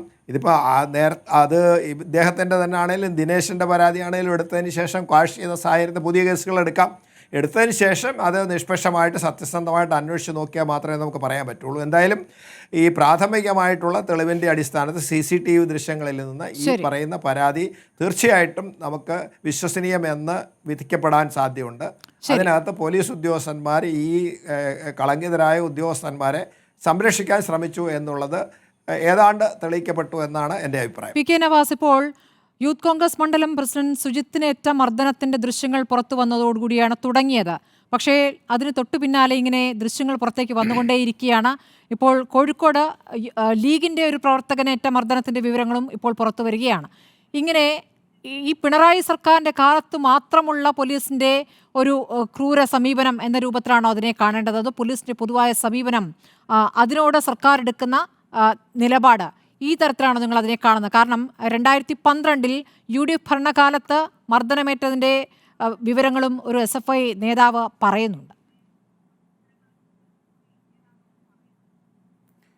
സ്മൃതി, ആദ്യമായി കേരളത്തിലെ പോലീസ് സംവിധാനം എല്ലാ കാലഘട്ടങ്ങളിലും മർദ്ദനോപാധിയായി വരാറുണ്ട്. അത് നമ്മൾ ചർച്ച ചെയ്യാറുണ്ട്. അതിൽ സംശയമൊന്നുമില്ല. അത് UDF ഭരണകാലത്തായാലും LDF ഭരണകാലത്തായാലും അത്തരം വാർത്തകൾ വരാറുണ്ട്. പക്ഷേ ഞാൻ ചോദിക്കുന്നത്, കഴിഞ്ഞ ഒരു 10 വർഷക്കാലമായി പിണറായി വിജയൻ ഭരിക്കുന്നൊരു ഘട്ടത്തിൽ എത്രയാണ് കേരളത്തിലെ പോലീസിൽ നിന്ന് ഇത്തരത്തിലുള്ള വാർത്തകൾ നിരന്തരമായി പുറത്തു വരുന്നത്? അതെന്തുകൊണ്ടാണ് അങ്ങനെ സംഭവിച്ചുകൊണ്ടിരിക്കുന്നത്? നമ്മൾ പരിശോധിക്കപ്പെടേണ്ട ഒന്നല്ലേ? ഇപ്പോൾ നിങ്ങൾ പറഞ്ഞു ഈ ഒരു ദൃശ്യം നമ്മളെ കുന്നംകുളത്തെ യൂത്ത് കോൺഗ്രസിൻ്റെ സുഹൃത്തിൻ്റെ ഒരു വീഡിയോ പുറത്തു വന്നതിന് പിറകെ നിരന്തരമായി ചിത്രങ്ങൾ പുറത്തു വരുന്നു, വീഡിയോകൾ പുറത്തു വരുന്നു. എല്ലാം ഈ കഴിഞ്ഞ 2022-23 കാലഘട്ടങ്ങളിലെ വീഡിയോകളാണ് പുറത്തു വന്നുകൊണ്ടിരിക്കുന്നത്. ഞാൻ സ്മൃതിയോട് പറയുന്നത്, സാധാരണക്കാർക്കിടയിൽ ഇപ്പോൾ കഴിഞ്ഞ ഓണം നബിദിനം സമയത്തൊക്കെ നമ്മൾ നാട്ടിലെ സാധാരണക്കാർക്കിടയിലാണ് ഉണ്ടായത്. അവരുടെ ഇടയിലൊക്കെ ഒരു വലിയ ആശങ്കയുണ്ട് സ്മൃതി. ഒരു സാധാരണക്കാരൻ്റെ ജീവനും സ്വത്തും സംരക്ഷിക്കപ്പെടേണ്ട, അതിന് നീതി ലഭ്യമാകേണ്ട പോലീസ് സ്റ്റേഷനുകളിൽ നിന്ന് നീതി ചോദിച്ചിരുന്ന ആളുകളോട് ഇത്തരത്തിലുള്ള പ്രതികരണം ഉണ്ടാകുന്നു എന്ന് പറയുന്നത് ജനങ്ങളെ നിരാശയിൽ ഉൾപ്പെടുത്തുന്നുണ്ട്. സാധാരണക്കാരെ നിരാശയിൽ ഉൾപ്പെട്ടാൽ എന്താണ് സംഭവിക്കുക?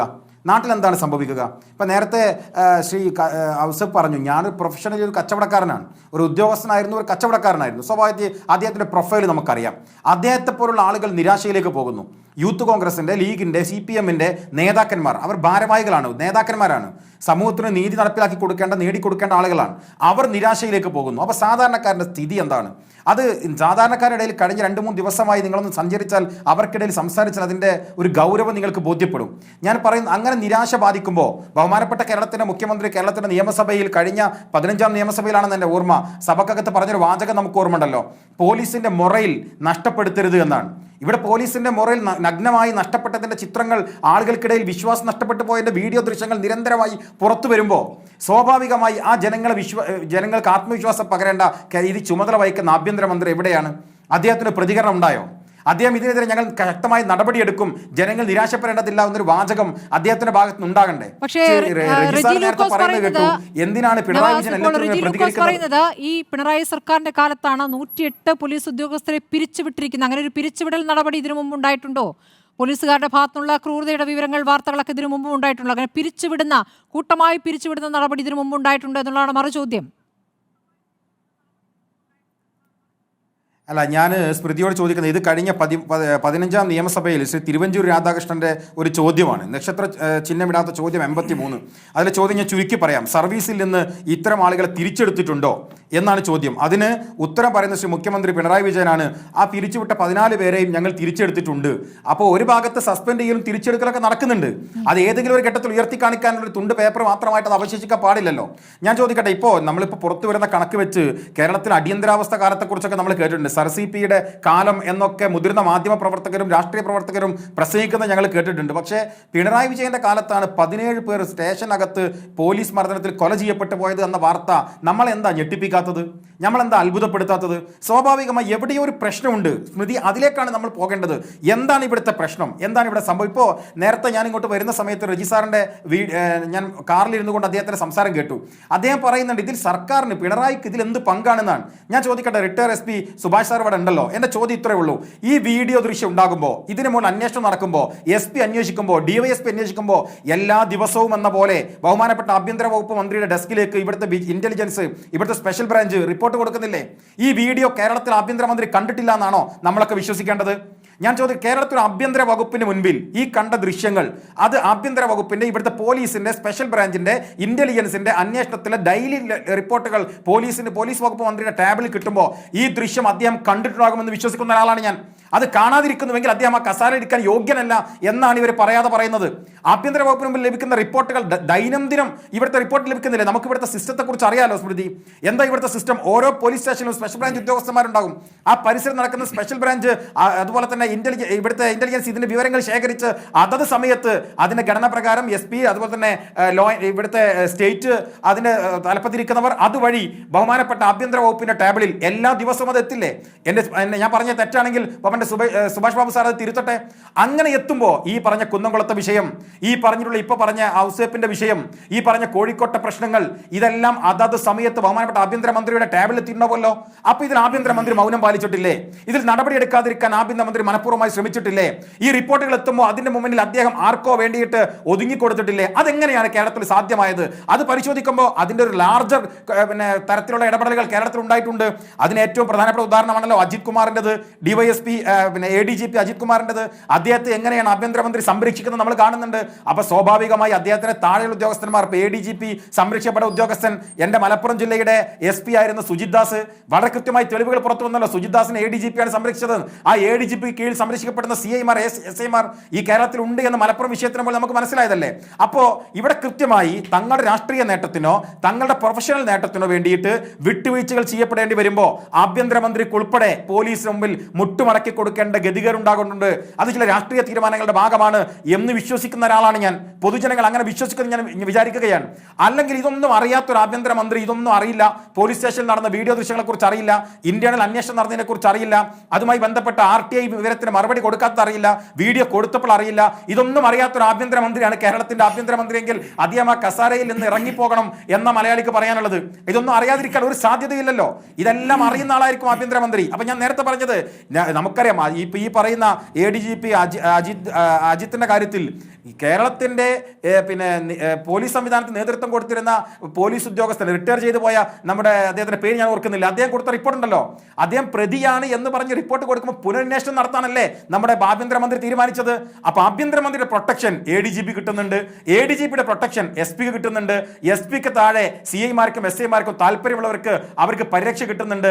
അതാണ് നേരത്തെ retire SP sir Subhash Babu sir പറഞ്ഞത്. ചില ഉദ്യോഗസ്ഥന്മാർ ചില ആളുകൾക്ക് സംരക്ഷണം കൊടുക്കുന്നു, ആ ഉദ്യോഗസ്ഥന്മാർക്ക് രാഷ്ട്രീയ നേതൃത്വ സംരക്ഷണം കൊടുക്കുന്നു, അത് ആഭ്യന്തര വകുപ്പാണ് എന്ന് പറയാതിരിക്കാൻ വേണ്ടി കഴിയില്ല. ഞാൻ ചോദിക്കട്ടെ നിങ്ങളോട്, ഇപ്പോ ഈ പുറത്തു വന്നിരിക്കുന്ന വാർത്തകളിൽ നമുക്ക് എവിടെയെങ്കിലും ഒരു തെളിവ് ഇനി വേണം എന്ന് പറയാൻ നമുക്ക് ആർക്കെങ്കിലും സാധ്യമാണോ? എന്നിട്ട് ഇതുവരെ എന്ത് നടപടിയാണ് എടുത്തത്? സസ്പെൻഷനിലാണ്. സ്മൃതി, ദൗർഭാഗ്യകരം എന്ന് ഞാൻ പറയട്ടെ, നമ്മുടെ സിസ്റ്റത്തിന്റെ കുഴപ്പമാണ്. എന്താ ഒരു പോലീസ് ഉദ്യോഗസ്ഥൻ സസ്പെൻഷൻ ആയാൽ സംഭവിക്കുക? ഞാൻ നേരത്തെ പറഞ്ഞ നിയമസഭാ ചോദ്യത്തിന് ഉത്തരത്തിലാണ് ഞാൻ പറഞ്ഞത്. 6 മാസത്തിനിടയിൽ 14 പേരെ സസ്പെൻഡ് ചെയ്ത് അവരൊക്കെ തിരിച്ചെടുത്തു. ഇനി സസ്പെൻഷൻ സമയത്ത് എന്താ ഇവർക്ക് സംഭവിക്കുന്നത്?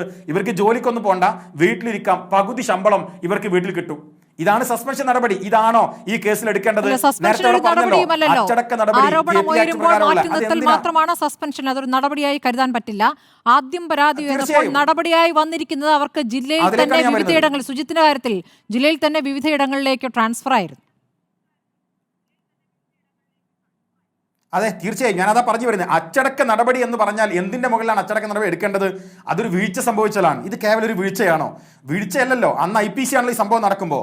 IPC ആക്ട് പ്രകാരം ഒരു പൗരനെ നീതി കിട്ടണമെങ്കിൽ എന്ത് സംഭവിക്കണം? 326 വകുപ്പ് പ്രകാരം കേസെടുക്കണം, 324 പ്രകാരം കേസെടുക്കണം, അതുപോലെ 308 പ്രകാരം വധശ്രമത്തിന് കേസെടുക്കണം. ഇവിടെ അങ്ങനെ എന്തെങ്കിലും FIR ഇട്ടോ? എടുത്തില്ലല്ലോ സ്മൃതി. മാത്രമല്ല, പോലീസ് സ്റ്റേഷനിലേക്ക് ഒരു പൗരൻ, ഒരു രാഷ്ട്രീയ നേതാവ്, ഒരു ബിസിനസ്സുകാരൻ, അദ്ദേഹം പോയിട്ടൊരു പരാതി കൊടുത്തിട്ട് അവർ കേസെടുക്കാൻ തയ്യാറായില്ല. എന്നിട്ട് അവർ മനുഷ്യാവകാശ കമ്മീഷനിൽ പോകണം, അവർ വിവരാവകാശ കമ്മീഷനിൽ പോകണം, എന്നിട്ട് കോടതിയിൽ പോകണം. കോടതിയിൽ നിന്ന് കോടതി പറയുമ്പോൾ ഇവർ കേസെടുക്കണം. ഇത് കേരളത്തിലെ പൊതുസമൂഹത്തിൽ സാധാരണക്കാരന് നിരാശയാണോ പ്രതീക്ഷയാണോ ഈ ഗവൺമെന്റിൽ ഉണ്ടാക്കേണ്ടത്? ഞാൻ പറഞ്ഞത്, പോലീസ് എല്ലാ കാലത്തും ഇത്തരത്തിൽ ചെറുതും വലുതുമായ വാർത്തകൾ ഉണ്ടായിട്ടുണ്ട്. ന്യൂനപക്ഷമാണ് പോലീസിനകത്ത് ഇത്തരം ചെയ്യുന്നതെങ്കിൽ പോലും എല്ലാ കാലത്തും ഇത് ഉണ്ടാകാറുണ്ട്. പക്ഷേ ആ ന്യൂനപക്ഷം ഒരു ഭൂരിപക്ഷമായി മാറുകയും ആ ഭൂരിപക്ഷത്തെ സംരക്ഷിക്കപ്പെടുന്ന ഉദ്യോഗസ്ഥ വൃന്ദം ഉണ്ടാവുകയും ആ ഉദ്യോഗസ്ഥ വൃന്ദത്തിന് കീഴ്പ്പെട്ടു പോകുന്ന ആഭ്യന്തര വകുപ്പും ആഭ്യന്തര സംവിധാനം ഉണ്ടാവുകയും അവിടെ പലതും മറച്ചു വെക്കാനും കോംപ്രമൈസ് ചെയ്യാനും, നമുക്കറിയാലോ, RSSുമായി നിരന്തരം സമ്പർക്കത്തിൽ ഏർപ്പെടുന്ന പോലീസാണ് കേരളത്തിന്റെ പോലീസ്. നമ്മളൊക്കെ പറയുമ്പോൾ സംരക്ഷണം ഒരുക്കിയത് രജിസ്ട്രാറിന് ഉൾപ്പെടെയുള്ള ഇടതുപക്ഷ സഹയാർത്ഥിമാർ അവർക്ക് സംരക്ഷണം ഒരുക്കി. ഇപ്പൊ അവരും പ്രതിസന്ധിയിലാണ്. ഇപ്പോ CPM-ന്റെ ലോക്കൽ സെക്രട്ടറി, കഴിഞ്ഞ ദിവസം ഞാൻ വീഡിയോ കണ്ടു, CPM-ന്റെ ഒരു LC കമ്മിറ്റി സെക്രട്ടറി അദ്ദേഹത്തിന്റെ ദുരനുഭവം ഫേസ്ബുക്കിൽ ഇട്ടു. മാധ്യമങ്ങളെ കാണുമ്പോൾ അദ്ദേഹത്തെ പിടിച്ചുകൊണ്ടുപോവാണ് പാർട്ടിക്കാര്. പ്രതികരിക്കരുത് എന്ന് പാർട്ടി നിർദ്ദേശമുണ്ട്, പ്രതികരിക്കരുത് എന്ന് പറഞ്ഞ് അദ്ദേഹത്തെ പിടിച്ചുകൊണ്ടുപോകാൻ. എന്തൊരു ദയനീയമായ ചിത്രമാണ്. പാർട്ടി സഖാക്കൾക്ക് പോലും നീതി കിട്ടാത്ത വിധം ഈ പോലീസ് സംവിധാനം രണ്ട് ദ്വന്ദ്ങ്ങളായി മാറിയിരിക്കുന്നു. ഒരു ഭാഗത്ത് ആഭ്യന്തര വകുപ്പിന്റെ, മറുഭാഗത്ത് RSS ഉൾപ്പെടെയുള്ള സംവിധാനങ്ങളുടെ പിടിമുറുക്കൽ ഉണ്ടായിരിക്കുന്നു. അതിനിടയിൽ നിസ്സഹായമായി നിൽക്കുന്ന ജനങ്ങളാണ് കേരളത്തിൽ ഉള്ളത് എന്നാണ് പറഞ്ഞു വെക്കാനുള്ളത്. ശരി, ശ്രീ റെജി ലൂക്കോസ്, ഇപ്പോൾ 3 പേരും പറഞ്ഞത് അങ്ങ് കേട്ടല്ലോ. ആഭ്യന്തരമന്ത്രിയുടെ മുന്നിലേക്ക് പല പരാതികളും വന്നിട്ടുണ്ട്. ആഭ്യന്തരമന്ത്രിക്ക് നേരിട്ട് പരാതി നൽകിയവരുണ്ട്. പക്ഷേ ഇതൊന്നും, ഈ പരാതികളൊന്നും തുറന്നു നോക്കിയിട്ടില്ല എന്നുള്ളതാണ് അനുഭവം. നമ്മളിപ്പോൾ കാണുന്ന ദൃശ്യങ്ങളെല്ലാം 1.5 വർഷത്തിനിപ്പുറമാണ് കാണുന്നത് എന്നുള്ളതാണ്. 1.5 വർഷം മുമ്പ് സംഭവിച്ച കാര്യങ്ങളാണ് ഇപ്പോൾ പുറത്തേക്ക് വരുന്നത് എന്നുള്ളതാണ്. അതിൽ സർക്കാർ നോക്കുകുത്തിയാകുമ്പോൾ കോടതി ഇടപെട്ടിട്ടാണ് ഈ ദൃശ്യങ്ങൾ പുറത്തേക്ക് വന്നത് എന്നുള്ളതാണ്. അല്ല സ്മൃതി, എനിക്കൊരു അല്പസമയം തരണം. എനിക്ക് ആദ്യം ഈ PG സംഭവത്തിലൊന്ന് പ്രതികരിക്കാണ്ട് ചർച്ച ഇനി മുമ്പോട്ട് പോകത്തില്ല. കാരണം ഇന്ന് രാവിലെ ഒരു മാധ്യമങ്ങളിലൂടെ വരുന്ന വിഷ്വൽസും തത്സമയ സംപ്രേഷണത്തിലൂടെ കേരളത്തിലെ പൊതുജനത്തിന് മനസ്സിലായ ഒരു വസ്തുതയുണ്ട്. എന്തിനാണ് ഇയാൾ ഈ 5 ലക്ഷം രൂപ കൊടുത്തത്? രണ്ടാമത്, ആദ്യം പരാതി കൊടുത്തത് ഈ ദിനേശ് എന്ന് പറയുന്ന ചെറുപ്പക്കാരനാണ്. പോലീസിന് ആദ്യം പരാതി കൊടുത്തത് അദ്ദേഹത്തിൻ്റെ എന്തിനാണ് അദ്ദേഹം ഭക്ഷണം മോശമാണെന്ന് പറഞ്ഞപ്പോൾ ആ മോശമായെന്ന് പറഞ്ഞ ആളെ മർദ്ദിച്ചത് എന്തിനാണ്? അദ്ദേഹം ആദ്യം പറഞ്ഞത് എന്താ? രാവിലത്തെ ചാനൽ ചർച്ച മുഴുവനും കണ്ട മനുഷ്യർക്കറിയാം. അദ്ദേഹം പറഞ്ഞു, ഞാൻ പോലീസ് സ്റ്റേഷനിൽ വിളിച്ചിട്ട് ഇദ്ദേഹത്തിനെ കുറിച്ച് പരാതി പറഞ്ഞു, ഞങ്ങളവിടെ തടഞ്ഞു നിർത്തുപോയത്, പുറത്തേക്ക് കൊണ്ടുപോയിട്ടില്ല, പുറത്തു പോയൊരു വിഷ്വലും ഇയാൾക്ക് കാണിക്കാൻ പറ്റത്തില്ല. ഞാൻ വിഷ്വൽ കാണിച്ചിട്ടുണ്ട്, അതിനകത്ത് SI എൻ്റെ മകനെ തല്ലുന്നതാണ്, അല്ലെങ്കിൽ CI എന്ന് പറഞ്ഞു. ഉടനെ തന്നെ 10 മിനിറ്റ് കഴിഞ്ഞപ്പോൾ നിങ്ങളുടെ മാധ്യമങ്ങൾ പുറത്തു വിട്ടിരിക്കുന്നു, പുറത്തു കൊണ്ടുപോയി ചെറുപ്പക്കാരനെ മർദ്ദിക്കുന്നത്, അത് നിങ്ങൾ ഇപ്പോഴും കാണിച്ചുകൊണ്ടിരിക്കുന്നു. അപ്പോൾ പിന്നെ എന്തിനാണ് ഇയാൾ ഈ പൈസ കൊടുത്തത്? ഇയാൾ ഈ പറഞ്ഞത് മുഴുവൻ നുണയല്ലേ? പിന്നെ ഇയാൾ രതീഷ് എന്ന് പറയുന്ന തന്നെ തല്ലി എന്ന് താൻ പരാതി കൊടുത്തപ്പോൾ അത് അന്വേഷിക്കാൻ വന്ന പോലീസ് ഉദ്യോഗസ്ഥനെ അയാൾക്ക് 3 ലക്ഷം രൂപ കൊടുത്തുവെന്നും ഇയാൾ 2 ലക്ഷം രൂപ എടുത്തുവെന്നും വിചിത്രമായ കള്ളക്കഥകൾ പറഞ്ഞു. ഇപ്പോൾ പോലീസ് ഉദ്യോഗസ്ഥന്മാരെ കുറിച്ച് എന്ത് പറഞ്ഞാലും അത് വാർത്താ പ്രാധാന്യം കാണുമെന്ന് മുതലെടുത്തുകൊണ്ട് താൻ കുറ്റവാളിയാണെന്നുള്ള ഉറപ്പായപ്പോൾ, ശിക്ഷ നേടുന്ന ഉറപ്പായപ്പോൾ ഇദ്ദേഹം ഏതാനും വിഷ്വൽസ് പുറത്തു വിട്ടുകൊണ്ട് നാടകം കളിച്ചല്ലേ? സത്യത്തിൽ സ്മൃതിയെ പോലുള്ള എന്നെ പോലുള്ളവരെ കളിപ്പിക്കുകയല്ലേ ചെയ്ത് ഈ ഔസേപ്പ് എന്ന് പറഞ്ഞ ആള്? നമ്മൾ രാവിലെ പോലെ കാണുന്ന വസ്തുതകളല്ലേ ഇത്? അപ്പം രതീഷ് എന്ന് പറയുന്ന ഈ പോലീസ് ഉദ്യോഗസ്ഥരെ ഇപ്പോൾ മാധ്യമങ്ങളുടെ വിചാരണ മനസ്സിലായത് ഈ പുറത്തു നടക്കുന്ന കശപിശയാണോ, ഇപ്പൊ പോലീസ് മുഖത്തടിക്കുന്നതാണോ അങ്ങേ ബാധിച്ചത്? ആ ദൃശ്യങ്ങളിൽ ഈ കശപിശയാണല്ലോ അവസാനം പോലീസ് സ്റ്റേഷനിൽ എത്തുന്നത്. ഇല്ല, ഞാൻ പറഞ്ഞത് എന്റെ വസ്തുതകൾ സ്മൃതിക്ക് ബോധ്യമായിട്ടാണ്. അത് ഞാൻ പറഞ്ഞല്ലോ, മുഖത്തടിച്ച തെറ്റാണ്. ആ ഉദ്യോഗസ്ഥരെതിരെ നടപടി എടുക്കാൻ പോകുന്നു എന്നുള്ള ഒരു സൂചനകൾ ഇപ്പോൾ പുറത്തു വന്നു കഴിഞ്ഞു. മുഖത്തടിക്കുന്ന ദൃശ്യങ്ങൾ ചോദിച്ചിട്ട് പുറത്തേക്ക് തന്നിരുന്നില്ല. അതിമേലുണ്ടായ സംഭവങ്ങളാണ് അദ്ദേഹം വിശദീകരിച്ചത്.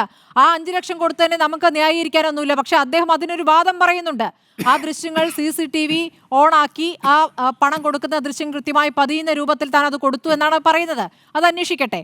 അതിന്റെ ന്യായങ്ങളിലേക്ക് പോകുന്നതിനപ്പുറം പോലീസ് ചെയ്ത കാര്യം, ആ ദൃശ്യങ്ങൾ എങ്ങനെ പുറത്തു വരുന്നു, ഇതിന്മേൽ പരാതി പറയുന്നവർക്ക് എന്താണ് കിട്ടുന്ന മറുപടി, പരാതി പറയുന്നവർക്ക് നീതി കിട്ടുന്നുണ്ടോ എന്നുള്ള ചോദ്യമാണ്. 1.5 വർഷങ്ങൾക്കിപ്പുറം ഈ ദൃശ്യങ്ങൾ പുറത്തേക്ക് വരുന്നത് എങ്ങനെയാണ് ശ്രീ റെജി ലൂക്കോസ്? എന്തുകൊണ്ടാണ് നേരത്തെ ആ ദൃശ്യങ്ങൾ പുറത്തേക്ക് വരാതിരുന്നത്? പോലീസ് അത് തടയാൻ എങ്ങനെയൊക്കെ ശ്രമിച്ചു? ഈ ചർച്ച കേൾക്കുന്ന സ്മൃതി, ഞാനത് മറുപടി പറയട്ടെ. ഈ ചർച്ച കേൾക്കുന്ന മുഴുവൻ ജനങ്ങളുടെ മനസ്സിൽ ഉയരുന്ന ഒരു ചോദ്യമുണ്ട്. ഒരു ഹോട്ടലിൽ ഒരു മനുഷ്യൻ ഭക്ഷണം കഴിക്കാൻ കയറി, മോശമായ ഭക്ഷണം കിട്ടി, അത് ചോദ്യം ചെയ്യാതെ കണ്ട് ഇറങ്ങിപ്പോരുവാണ് പതിവ്. ഞാനാണെ ക്വസ്റ്റ്യൻ ചെയ്യും. പൗരബോധമുള്ള ഏത് മനുഷ്യനും ചോദ്യം ചെയ്യും. അയാളെ തല്ലുന്നു, എന്നിട്ട് 5 ലക്ഷം രൂപ കൊടുത്തെന്നുള്ള നാടകം ഉണ്ടാക്കുന്നു. ആ നാടകമൊക്കെ വിഷലിലൂടെ നമുക്കറിയാം. എന്നിട്ട് നിരപരാധിയായ നീതിക്ക് വേണ്ടുന്ന ഒരു പോലീസ് ഉദ്യോഗസ്ഥനെ കുരുക്കാൻ ശ്രമിക്കുന്ന ഈ ഔസേപ്പിനെതിരെ അനുകൂലമായിട്ട് നിങ്ങൾക്ക് എങ്ങനെ സംസാരിക്കാൻ തോന്നുന്നു? ഇത് കേരളത്തിലെ പൊതുജനത്തിനെ കളിയാക്കുന്നൊന്നുമില്ലല്ലേ? തല്ലുകൊടുത്ത ഉദ്യോഗസ്ഥനെ നിങ്ങൾ പ്രശംസിക്കൂ. നിരപരാധിയായ പോലീസ് ഉദ്യോഗസ്ഥൻ മുഖത്ത് തലോടുന്നാണോ അങ്ങ് കണ്ടത്? അല്ല, ഞാൻ പറഞ്ഞത് നിങ്ങൾ എന്തിനാ അതിന് ശിക്ഷിച്ചോണ്ടത്?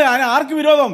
ഈ പ്രവൃത്തി ചെയ്ത ഒരു നിഷ്ഠൂരനായ ഹോട്ടലുടമയെ നിങ്ങൾ ഇങ്ങനെ തലോടി പറയുമ്പോൾ പൊതുജനത്തിന് നാളെ ഒരു ഹോട്ടലിൽ എന്ന് അങ്ങ് പറയുമ്പോൾ പോലീസുകാരൻ നിരപരാധി എന്നും അങ്ങ് പറയുന്നുണ്ട്. എന്താണിത് മനസ്സിലാക്കേണ്ടത്? അല്ല, എന്റെ ചോദ്യത്തിനോട് എന്തിനാണ് ഇയാൾ ഈ 5 ലക്ഷം രൂപ ഈ എവിടുന്നോ വന്ന് ഭക്ഷണം കഴിക്കാമെന്ന് ഒരാൾക്ക് കൊടുത്തത്? ഇയാൾ ആരാണ്? ലോകത്തിലെ ഏറ്റവും വലിയ ട്രസ്റ്റിന്റെ ഉടമയോ? എന്തെല്ലാം കണ്ടത്? അതൊരു പോലീസുകാരെ തെറ്റി ശിക്ഷിക്കൂ. ഞാനൊക്കെ ആ വാദത്തിൽ ഉറച്ചു നിൽക്കുന്ന ആളാണ്. പിന്നെ ഇവിടെ എൻ്റെ പ്രിയ സുഹൃത്ത് നവാസ്, ചരിത്രത്തിലാദ്യമായിട്ടൊരു ആഭ്യന്തരമന്ത്രി ആ വകുപ്പ് ഉണ്ടാകുന്നതും ചരിത്രത്തിലാദ്യമായിട്ട് ഈ വിഷയങ്ങൾ ഉണ്ടാകുന്നതും കേരളത്തിൽ ഈ കഴിഞ്ഞ 9 വർഷത്തിനിടയ്ക്ക്, അതിനു മുമ്പ് ഈ വകുപ്പില്ലായിരുന്നു, ഇങ്ങനെ ഒരു അട്രോസിറ്റി എന്നാണ് നവാസ് പറയുന്നത്. നവാസിന്റെ രാഷ്ട്രീയ ദൗത്യം അദ്ദേഹം നിർവഹിക്കുന്നു. ഞാൻ നവാസിനോട് ഒരു കാര്യം പറയാം. നവാസ് ഞാൻ നേരത്തെ ചോദ്യത്തിന് 17 വരെ തിരിച്ചെടുക്കുന്നു. വിശദീകരിക്കാമോ? പരാതികളിൽ പ്രതികരിക്കാതെ പോലീസിന്റെ മനോവീര്യത്തെ കുറിച്ച് ആശങ്കപ്പെടുകയാണ് നേരത്തെ ആഭ്യന്തരമന്ത്രി ചെയ്തിട്ടുള്ളത്, അല്ലേ? ചില പുഴുക്കുത്തുകൾ എന്ന് പറയുന്നത് ഏത് ഘട്ടത്തിലാണെന്ന് നമ്മൾ കണ്ടതാണ്. കേരളത്തിലെ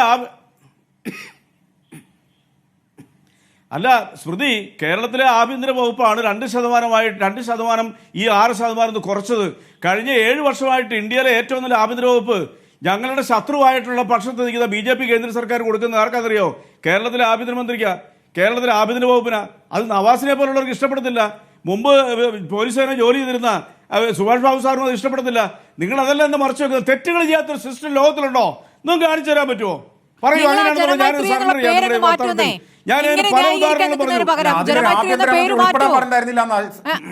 അല്ല, ഇടിമുറി നിട്ടാ മതി. അപ്പൊ പോലീസ് ഇടി കിട്ടുമെന്ന് ഉറപ്പിക്കാമല്ലോ. നിങ്ങൾക്ക് ഇനിയിപ്പോ നിങ്ങളുടെ ലക്ഷ്യം എന്താ?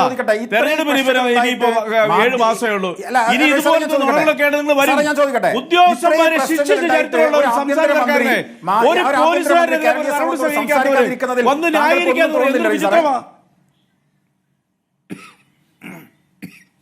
ഞാൻ നവാസിനോട് കാര്യം ചോദിക്കുന്നു. നവാസേ, നിങ്ങളത് മനസ്സിലാക്കണം. ഉദയകുമാർ എന്ന് പറഞ്ഞൊരു ചെറുപ്പക്കാരനെ, അല്ലെങ്കിൽ കേൾക്കും, അതിനുള്ള മറുപടിയായി പറയുന്നത്.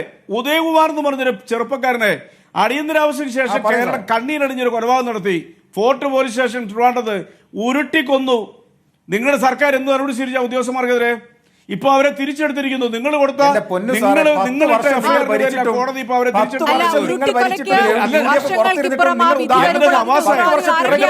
നവാസെ, എന്തിനാണ് ഞാൻ പറയുമ്പോൾ ഇടപെടുന്നത്? നവാസിനോട് ചോദിക്കുന്ന ചോദ്യങ്ങൾക്ക് മറുപടി പറയൂ. എന്തിനാ ഞാൻ പറയുമ്പോൾ ഇടപെടുന്നത്? നിങ്ങൾക്ക് എന്ത് പറയാനുണ്ട്? നിങ്ങളുടെ കാലത്ത് നടന്ന കൊലപാതകം എത്ര അറിയോ? 5 കൊല്ലം കൊണ്ട് ഉമ്മൻചാണ്ടി സർക്കാർ ഭരിക്കുമ്പോൾ കേരളത്തിൽ 19 മനുഷ്യജീവൻ പൊലിഞ്ഞു. ലോക്കപ്പിൽ 19 പൊലിഞ്ഞു. ഞാനിരിക്കുന്ന ഈ നാട്ടിലുള്ള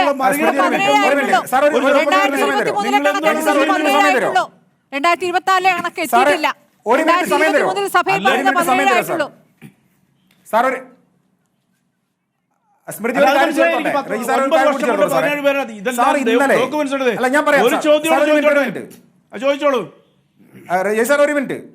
ഒരു മിനിറ്റ് ഒരു കാര്യം പറഞ്ഞോട്ടെ. ഒറ്റ മിനിറ്റ് കാര്യം പറഞ്ഞോട്ടെ. ഇപ്പൊ സാറ് പറഞ്ഞു UDF-ന്റെ ഭരണകാലത്ത് 19 കസ്റ്റഡി മരണം ഉണ്ടായിന്ന്. ഇതേ വാദം കഴിഞ്ഞ ദിവസം അരുൺകുമാർ ലീഡ് ചെയ്ത ഒരു ചർച്ചക്കകത്ത് താങ്കൾ പറഞ്ഞപ്പോ ആഭ്യന്തരമന്ത്രിയുടെ മുൻ പ്രസ് സെക്രട്ടറി നിസാം സെയ്ദ് കണക്ക് വെച്ച് താങ്കളെ തിരുത്തിയതല്ലേ? പച്ച കള്ളമാണ് പറയുന്നത്. അദ്ദേഹത്തിന്റെ ഭാഷ, എന്റെ ഭാഷയല്ല. പച്ച കള്ളമാണ് താങ്കൾ പറയുന്നത് കഴിഞ്ഞ ദിവസം പറഞ്ഞതല്ലേ? അങ്ങനെ ഒരു സംഭവം ഉണ്ടായിട്ടില്ല. എന്ത് തെളിവുണ്ട് സാർ? പറ. സാറിന്റെ കയ്യിൽ തെളിവുണ്ടെങ്കിൽ കാണിക്കേ. സാറിന് ഉയർത്തി കാണിക്കുക. 19 വരെ എന്ത് ഡോക്യുമെന്റ് സാറിന്റെ കയ്യിലുള്ളത്? നിയമസഭയിൽ നിഷാദ് സെയ്ദ് അല്ലേ നവാസ്? കഴിഞ്ഞ ദിവസം ഗണ്ഡിക്കപ്പെട്ട ഒരു ഭാഗത്ത് രണ്ടാമത് ആവർത്തിക്കുമ്പോ സാറിന്റെ കയ്യിൽ തെളിവുണ്ടാകണ്ടേ? അല്ല, കഴിഞ്ഞ ദിവസം സാറ് അതിന് എവിഡൻസ് സാറിന്റെ കയ്യിൽ പാല് കൊടുത്തുമ്പോ മരിച്ചാണോ? നവാസെ ഒരു കാര്യം ഞങ്ങൾ ഒരു കണക്കും പറഞ്ഞില്ല, അങ്ങനെ ഒരു സംഭവം ഉണ്ടായിട്ടില്ല എന്ന് പറഞ്ഞു. അത് ആർക്കും പറയാം. ഇത് കേരളത്തിന് നിയമസഭയിൽ വെച്ച കണക്കാണ് ഞാൻ പറയുന്നത്. ശരി, നിയമസഭയിലെ കണക്ക് തന്നെയാണ്. 2023 പറഞ്ഞതാണ് 17 പേർ പോലീസ് കസ്റ്റഡിയിൽ മരിച്ചു എന്നുള്ള കണക്ക്. 2023 കണക്കാണ് 17 പേർ മരിച്ചു എന്നുള്ളത്. എല്ലാ കാലത്തും പോലീസ് ഇങ്ങനെയൊക്കെയാണ്. UDF കാലത്തെ കണക്കുകളും ഉദയകുമാറിന്റെ ഉരുട്ടിക്കൊല നടന്നത് ആരുടെ കാലത്താണെന്ന കാര്യവുമാണ് റുജി ലൂക്കോസ് ചൂണ്ടിക്കാണിക്കുന്നത്.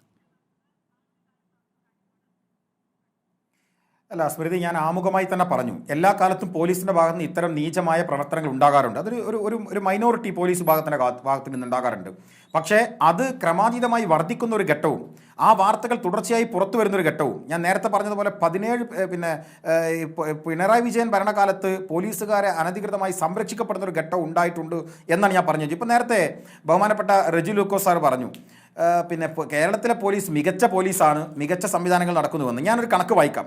നാഷണൽ ക്രൈം റെക്കോർഡ് ബ്യൂറോയുടെ കണക്ക് പ്രകാരം, ഞങ്ങളുടെ കണക്കല്ല, നാഷണൽ ക്രൈം റെക്കോർഡ് ബ്യൂറോയുടെ കണക്ക് പ്രകാരം പെർ ക്യാപിറ്റ റേഷ്യോ പ്രകാരം ഇന്ത്യയിൽ ഏറ്റവും കൂടുതൽ ക്രിമിനൽ ആക്ടിവിറ്റി നടക്കുന്നത് UP-ലാണ്. നമുക്ക് അത്ഭുതമില്ല, UP-ൽ അതുണ്ടാകാം. 3-ാം സ്ഥാനത്ത് മഹാരാഷ്ട്രയാണ്, നമുക്ക് അത്ഭുതമില്ല. 4-ാം സ്ഥാനത്ത് ഡൽഹിയാണ്. 2-ാം സ്ഥാനത്ത് കേരളമാണ്. 39% ക്രൈം റേറ്റ്. ഞാനൊന്ന് പറയട്ടെ സാറേ ഞാൻ പറഞ്ഞ മുഴുവനാക്കട്ടെ. 2-ാം സ്ഥാനത്ത് പെർ ക്യാപിറ്റ റേഷ്യോ പ്രകാരം ക്രൈം റേറ്റുകളുടെ കാര്യത്തിൽ നാഷണൽ ക്രൈം റെക്കോർഡ് ബ്യൂറോയുടെ കണക്ക് പ്രകാരം ഇപ്പോഴും വെബ്സൈറ്റിലുള്ളത് കേരളമാണ് 2-ാം സ്ഥാനത്ത്. 39% ക്രൈം റേറ്റ് വർദ്ധിച്ചത് പെർസെൻറ്റേജ് ബേസിൽ. ആ കേരളത്തിലാണ് നമ്മൾ നിൽക്കുന്നത്. പോട്ടെ, ഇനി പിണറായി വിജയൻ ഭരിക്കുന്ന സ്റ്റേറ്റ് ക്രൈം റെക്കോർഡ് ബ്യൂറോയുടെ കണക്കുകൾ സാറ് പരിശോധിക്ക്. കൊലപാതകം, കേരളത്തിന്റെ 68 വർഷത്തെ ചരിത്രത്തിൽ ഏറ്റവും കൂടുതൽ കൊലപാതകം നടന്നത് പിണറായി വിജയൻ ഭരണകാലത്ത്. ഞാൻ പറയല്ല, സ്റ്റേറ്റ് ക്രൈം റെക്കോർഡ് ബ്യൂറോയുടെ കണക്കാണ്. ഏറ്റവും കൂടുതൽ ബലാത്സംഗ കേസുകൾ രജിസ്റ്റർ ചെയ്തത് പിണറായി വിജയൻ സർക്കാരിന്റെ കാലത്ത്. ഏറ്റവും കൂടുതൽ മോഷണ കേസുകൾ രജിസ്റ്റർ ചെയ്തത് പിണറായി വിജയൻ സർക്കാരിന്റെ കാലത്ത്. സ്ത്രീകൾക്ക് കുട്ടികൾക്കെതിരെയുള്ള അതിക്രമങ്ങൾ ഏറ്റവും കൂടുതൽ റെക്കോർഡ് ചെയ്തത് ഈ സർക്കാരിന്റെ കാലത്ത്. എന്റെ കണക്കല്ല, പിണറായി വിജയൻ ആഭ്യന്തര വകുപ്പായി നിൽക്കുമ്പോൾ ആ സ്റ്റേറ്റ് ക്രൈം റെക്കോർഡ് ബ്യൂറോയുടെ കണക്കാണ്. അവിടെയും മാത്രമല്ല, നാഷണൽ ക്രൈം റെക്കോർഡ് ബ്യൂറോയുടെ കണക്ക് പ്രകാരം കൊലപാതകത്തിൽ 5-ാം സ്ഥാനത്താണ് കേരളം. ഇന്ത്യ എന്ന് പറയുന്ന വലിയ രാജ്യത്തിനകത്ത് നാഷണൽ ക്രൈം റെക്കോർഡ് ബ്യൂറോയുടെ കണക്ക് പ്രകാരം കൊലപാതക കേസുകൾ രജിസ്റ്റർ ചെയ്തതിൽ കഴിഞ്ഞ വർഷത്തെ കണക്ക് പ്രകാരം 5-ാം സ്ഥാനത്ത് നിൽക്കുന്ന കേരളം. സ്ത്രീകൾക്കും കുട്ടികൾക്കും ഒരു ഘട്ടത്തിൽ, ഈ ഭരണത്തിന്റെ ഘട്ടത്തിൽ, കഴിഞ്ഞ വർഷമല്ല, ഈ 4 വർഷത്തിനിടയിൽ ഒരു ഘട്ടത്തിൽ 5-ാം സ്ഥാനത്തേക്ക് എത്തി കേരളം. മാത്രമല്ല, സ്ത്രീകൾക്കും കുട്ടികൾക്കുമെതിരെയുള്ള അതിക്രമത്തിന്റെ കാര്യത്തിൽ കേരളം 3-ാം സ്ഥാനത്തേക്ക് ഒരു ഘട്ടത്തിലേക്ക് എത്തി. അപ്പൊ ഈ കേരളത്തെക്കുറിച്ചാണോ സാർ പറയുന്നത് ഇന്ത്യയിലെ, ലോകത്തെ, ഏഷ്യയിലെ ഏറ്റവും മനോഹരമായ ആഭ്യന്തര വകുപ്പുള്ള നാട് എന്ന്? ഞാൻ സാറിനുള്ള ഞാൻ പറയുന്നത് സാർ, എനിക്കും പോലീസ് സേനയുടെ ആഭ്യന്തര പല സംസ്ഥാനങ്ങളിലും കേസുകൾ രജിസ്റ്റർ ചെയ്യപ്പെടാറില്ല. അത് തന്നെയാണ് ഈ നാർക്കോട്ടിക്സുമായിട്ടുള്ള ബന്ധത്തിലും കേരളത്തിൽ കഴിഞ്ഞ 5 വർഷം കുറ്റപ്പെടുന്നുണ്ടല്ലേ കേരള സംസ്ഥാനം? എന്തുകൊണ്ടാണ് കേരളം അത്രയും അന്വേഷണം നടത്തുന്നത്? എന്നാൽ മറ്റു സംസ്ഥാനങ്ങളിൽ ഇതൊന്നും രേഖപ്പെടുത്താൻ വെക്കുന്നത്? അല്ല, സാറിനോട് ഞാൻ ചോദിക്കുന്നത്, മരണപ്പെട്ടു പോയ കോടിയേരി ബാലകൃഷ്ണൻ ആഭ്യന്തര വകുപ്പായിരുന്നല്ലോ. അല്ല, താങ്കൾ പറഞ്ഞ ശരിയാണെങ്കിൽ UDF-നെ വിട്ടേക്കൂ. VS അച്യുതാനന്ദൻ ഭരിക്കുമ്പോ കോംപ്രമൈസ് ആയിരുന്നോ? കോടിയേരി ബാലകൃഷ്ണൻ കോംപ്രമൈസ് ചെയ്തോണ്ടായിരുന്നോ അന്ന് കേസുകൾ ഇല്ലാതെ പോയത്? ഉമ്മൻചാണ്ടിയും ആന്റണിയും ഒക്കെ നിങ്ങൾ വിട്, നിങ്ങളുടെ നേതാക്കന്മാർ തന്നെ ഭരിക്കുമ്പോൾ ഈ കേസുകൾ ഇല്ലാതെ പോയത് കോംപ്രമൈസ് ആയിരുന്നു. അങ്ങനെ വെളുപ്പിക്കല്ല സാറേ. ഞാനൊരു കാര്യം സാറിനോട് പറയാം. സാധാരണക്കാരോട് സാർ സംസാരിച്ചോ? പോലീസ് സ്റ്റേഷനിൽ പോകുന്ന സാധാരണക്കാർ, അവിടെ വീർപ്പുമുട്ടലുണ്ട്. ഞാൻ ചോദിക്കട്ടെ, ഏറ്റവും കൂടുതൽ ഇടതുപക്ഷത്തിന്റെ പ്രതിനിധിയായി റെജി സാർ വന്നിരിക്കുമ്പോൾ ഏറ്റവും കൂടുതൽ പ്രയാസകരമായി ന്യായീകരിക്കേണ്ടി വന്ന കേരളത്തിലെ ഈ സർക്കാരിന്റെ വകുപ്പ് ഏതാ? പോലീസ് വകുപ്പല്ലേ? ഹെൽമെറ്റ് കൊണ്ട് അടിക്കുമ്പോൾ, പൂച്ചട്ടി കൊണ്ട് അടിക്കുമ്പോൾ, ADGP RSS നേതാക്കന്മാരെ പോയി കാണുമ്പോൾ, ഒരു ജില്ലയെ വർഗീയ ജില്ലയാക്കി മാറ്റാൻ വേണ്ടി ശ്രമിക്കുമ്പോൾ, ഇപ്പൊ ഇത് നിരന്തരമായി ഓരോ ദിവസവും ഓരോ വീഡിയോ വരുമ്പോൾ സാറിനെ പോലെ സാറിന്റെ പേര് ഇടതുപക്ഷ പ്രതിനിധി എന്നതുകൊണ്ട് ഗതികേടായിരിക്കാം. പക്ഷെ ഞാൻ പറയുന്നത്, ഏത് കണക്ക് എന്റെ കയ്യിൽ സപ്പോർട്ട് ചെയ്യരുതേ സാറേ. അതിന്റെ RTI കൊടുത്ത രേഖ എന്റെ കയ്യിലുണ്ട്. ഞാനത് പുറത്ത് മലപ്പുറത്ത്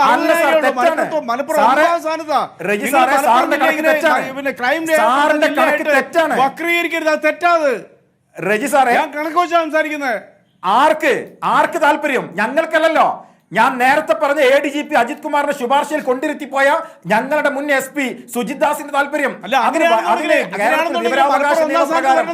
ഡേറ്റ എടുത്ത് എന്നോട് സാറത് പറയരുത്.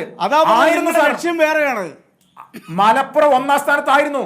ക്രൈം റേറ്റിൽ മലപ്പുറം ഒന്നാം സ്ഥാനമായിട്ട് പി. കെ. എങ്ങനെയാണ് നവാസേ, ഒരു കേരളത്തിലെ കേസിലെ crime- 3 പ്രതികൾ ഉണ്ടായാൽ 3 നിങ്ങൾ എഫ്ഐആർ വെബ്സൈറ്റിൽ കയറി ഞങ്ങൾ നോക്കൂ. തെളിവ് സഹിതം പുറത്തു കൊണ്ടുവന്നില്ലേ? ഞങ്ങൾ കൊണ്ടുവന്ന് ഒരു കേസിൽ സാർ ഒരു ഒഫൻസ് നടന്നാൽ അതിൽ 10 ആളുണ്ടെങ്കിൽ ഒരു എഫ്ഐആർ ഉണ്ടാകാൻ പാടൂ. മലപ്പുറത്ത് അതിന് 4-5 എഫ്ഐആർ സ്പ്ലിറ്റ് ചെയ്ത് 4-5 എഫ്ഐആർ തെളിവ് സഹിതം കൊണ്ടുവന്ന് അതിന്റെ പോലെ സാർ തർക്കിക്കാൻ പറ്റിയ വൈകാരികത ഉണ്ടാവും. കാരണം അത് തെളിവ് സഹിതം പുറത്തു കൊണ്ടുവരികയും അത് പുറത്തുവിടുകയും അതിനെ കണക്കുകൾ പുറത്തുവിടുകയും ചെയ്ത ആളാണ്. കൗണ്ടർ ചെയ്തു. കേരളത്തിലെ 1ാം ക്രിമിനൽ കേസുകളിൽ 1ാം സ്ഥാനം തിരുവനന്തപുരമാണ്, 9ാം സ്ഥാനമുള്ള മലപ്പുറം. അപ്പൊ പറയാണ് 3 പേരിലായിരുന്നു. നിങ്ങൾക്ക് അതിനെ കൗണ്ടർ ചെയ്യാൻ പറ്റിയില്ല. അപ്പൊ നുണകൾ പറഞ്ഞു സർക്കാർ ഈ വർഷത്തെ കണക്കാണോ കൊണ്ടുവരുന്നത് അറിയില്ല. നിങ്ങളുടെ ജില്ലയെ കേരളത്തിലെ സർക്കാർ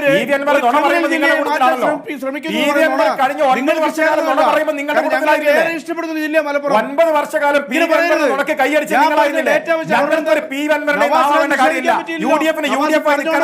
ഞങ്ങൾക്കത് പറയാൻ അറിയാം. അങ്ങനെ പറഞ്ഞാണ് ഞങ്ങൾ ജയിച്ചു വന്നത്. ഞാൻ ഡേറ്റ വെച്ച് പറഞ്ഞു അല്ല എന്ന് പറഞ്ഞപ്പോൾ നവാസ് വേറെ മുഖത്തടിക്കുകയും കർണപുടം താർക്കുകയും ചെയ്ത പോലീസുകാർക്കെതിരെ നടപടി ഉണ്ടാകുമോ എന്നാണ് കേരളം കാത്തിരിക്കുന്നത്. ഏതായാലും ആ ദൃശ്യങ്ങൾ കേരളം കണ്ടു കഴിഞ്ഞിരിക്കുന്നു. വളരെ നന്ദി KP ഔസേഫ്, PK നവാസ്, റെജി ലൂക്കോസ്, ശ്രീ സുഭാഷ് ബാബു ചർച്ചയിൽ പങ്കെടുത്തതിന്.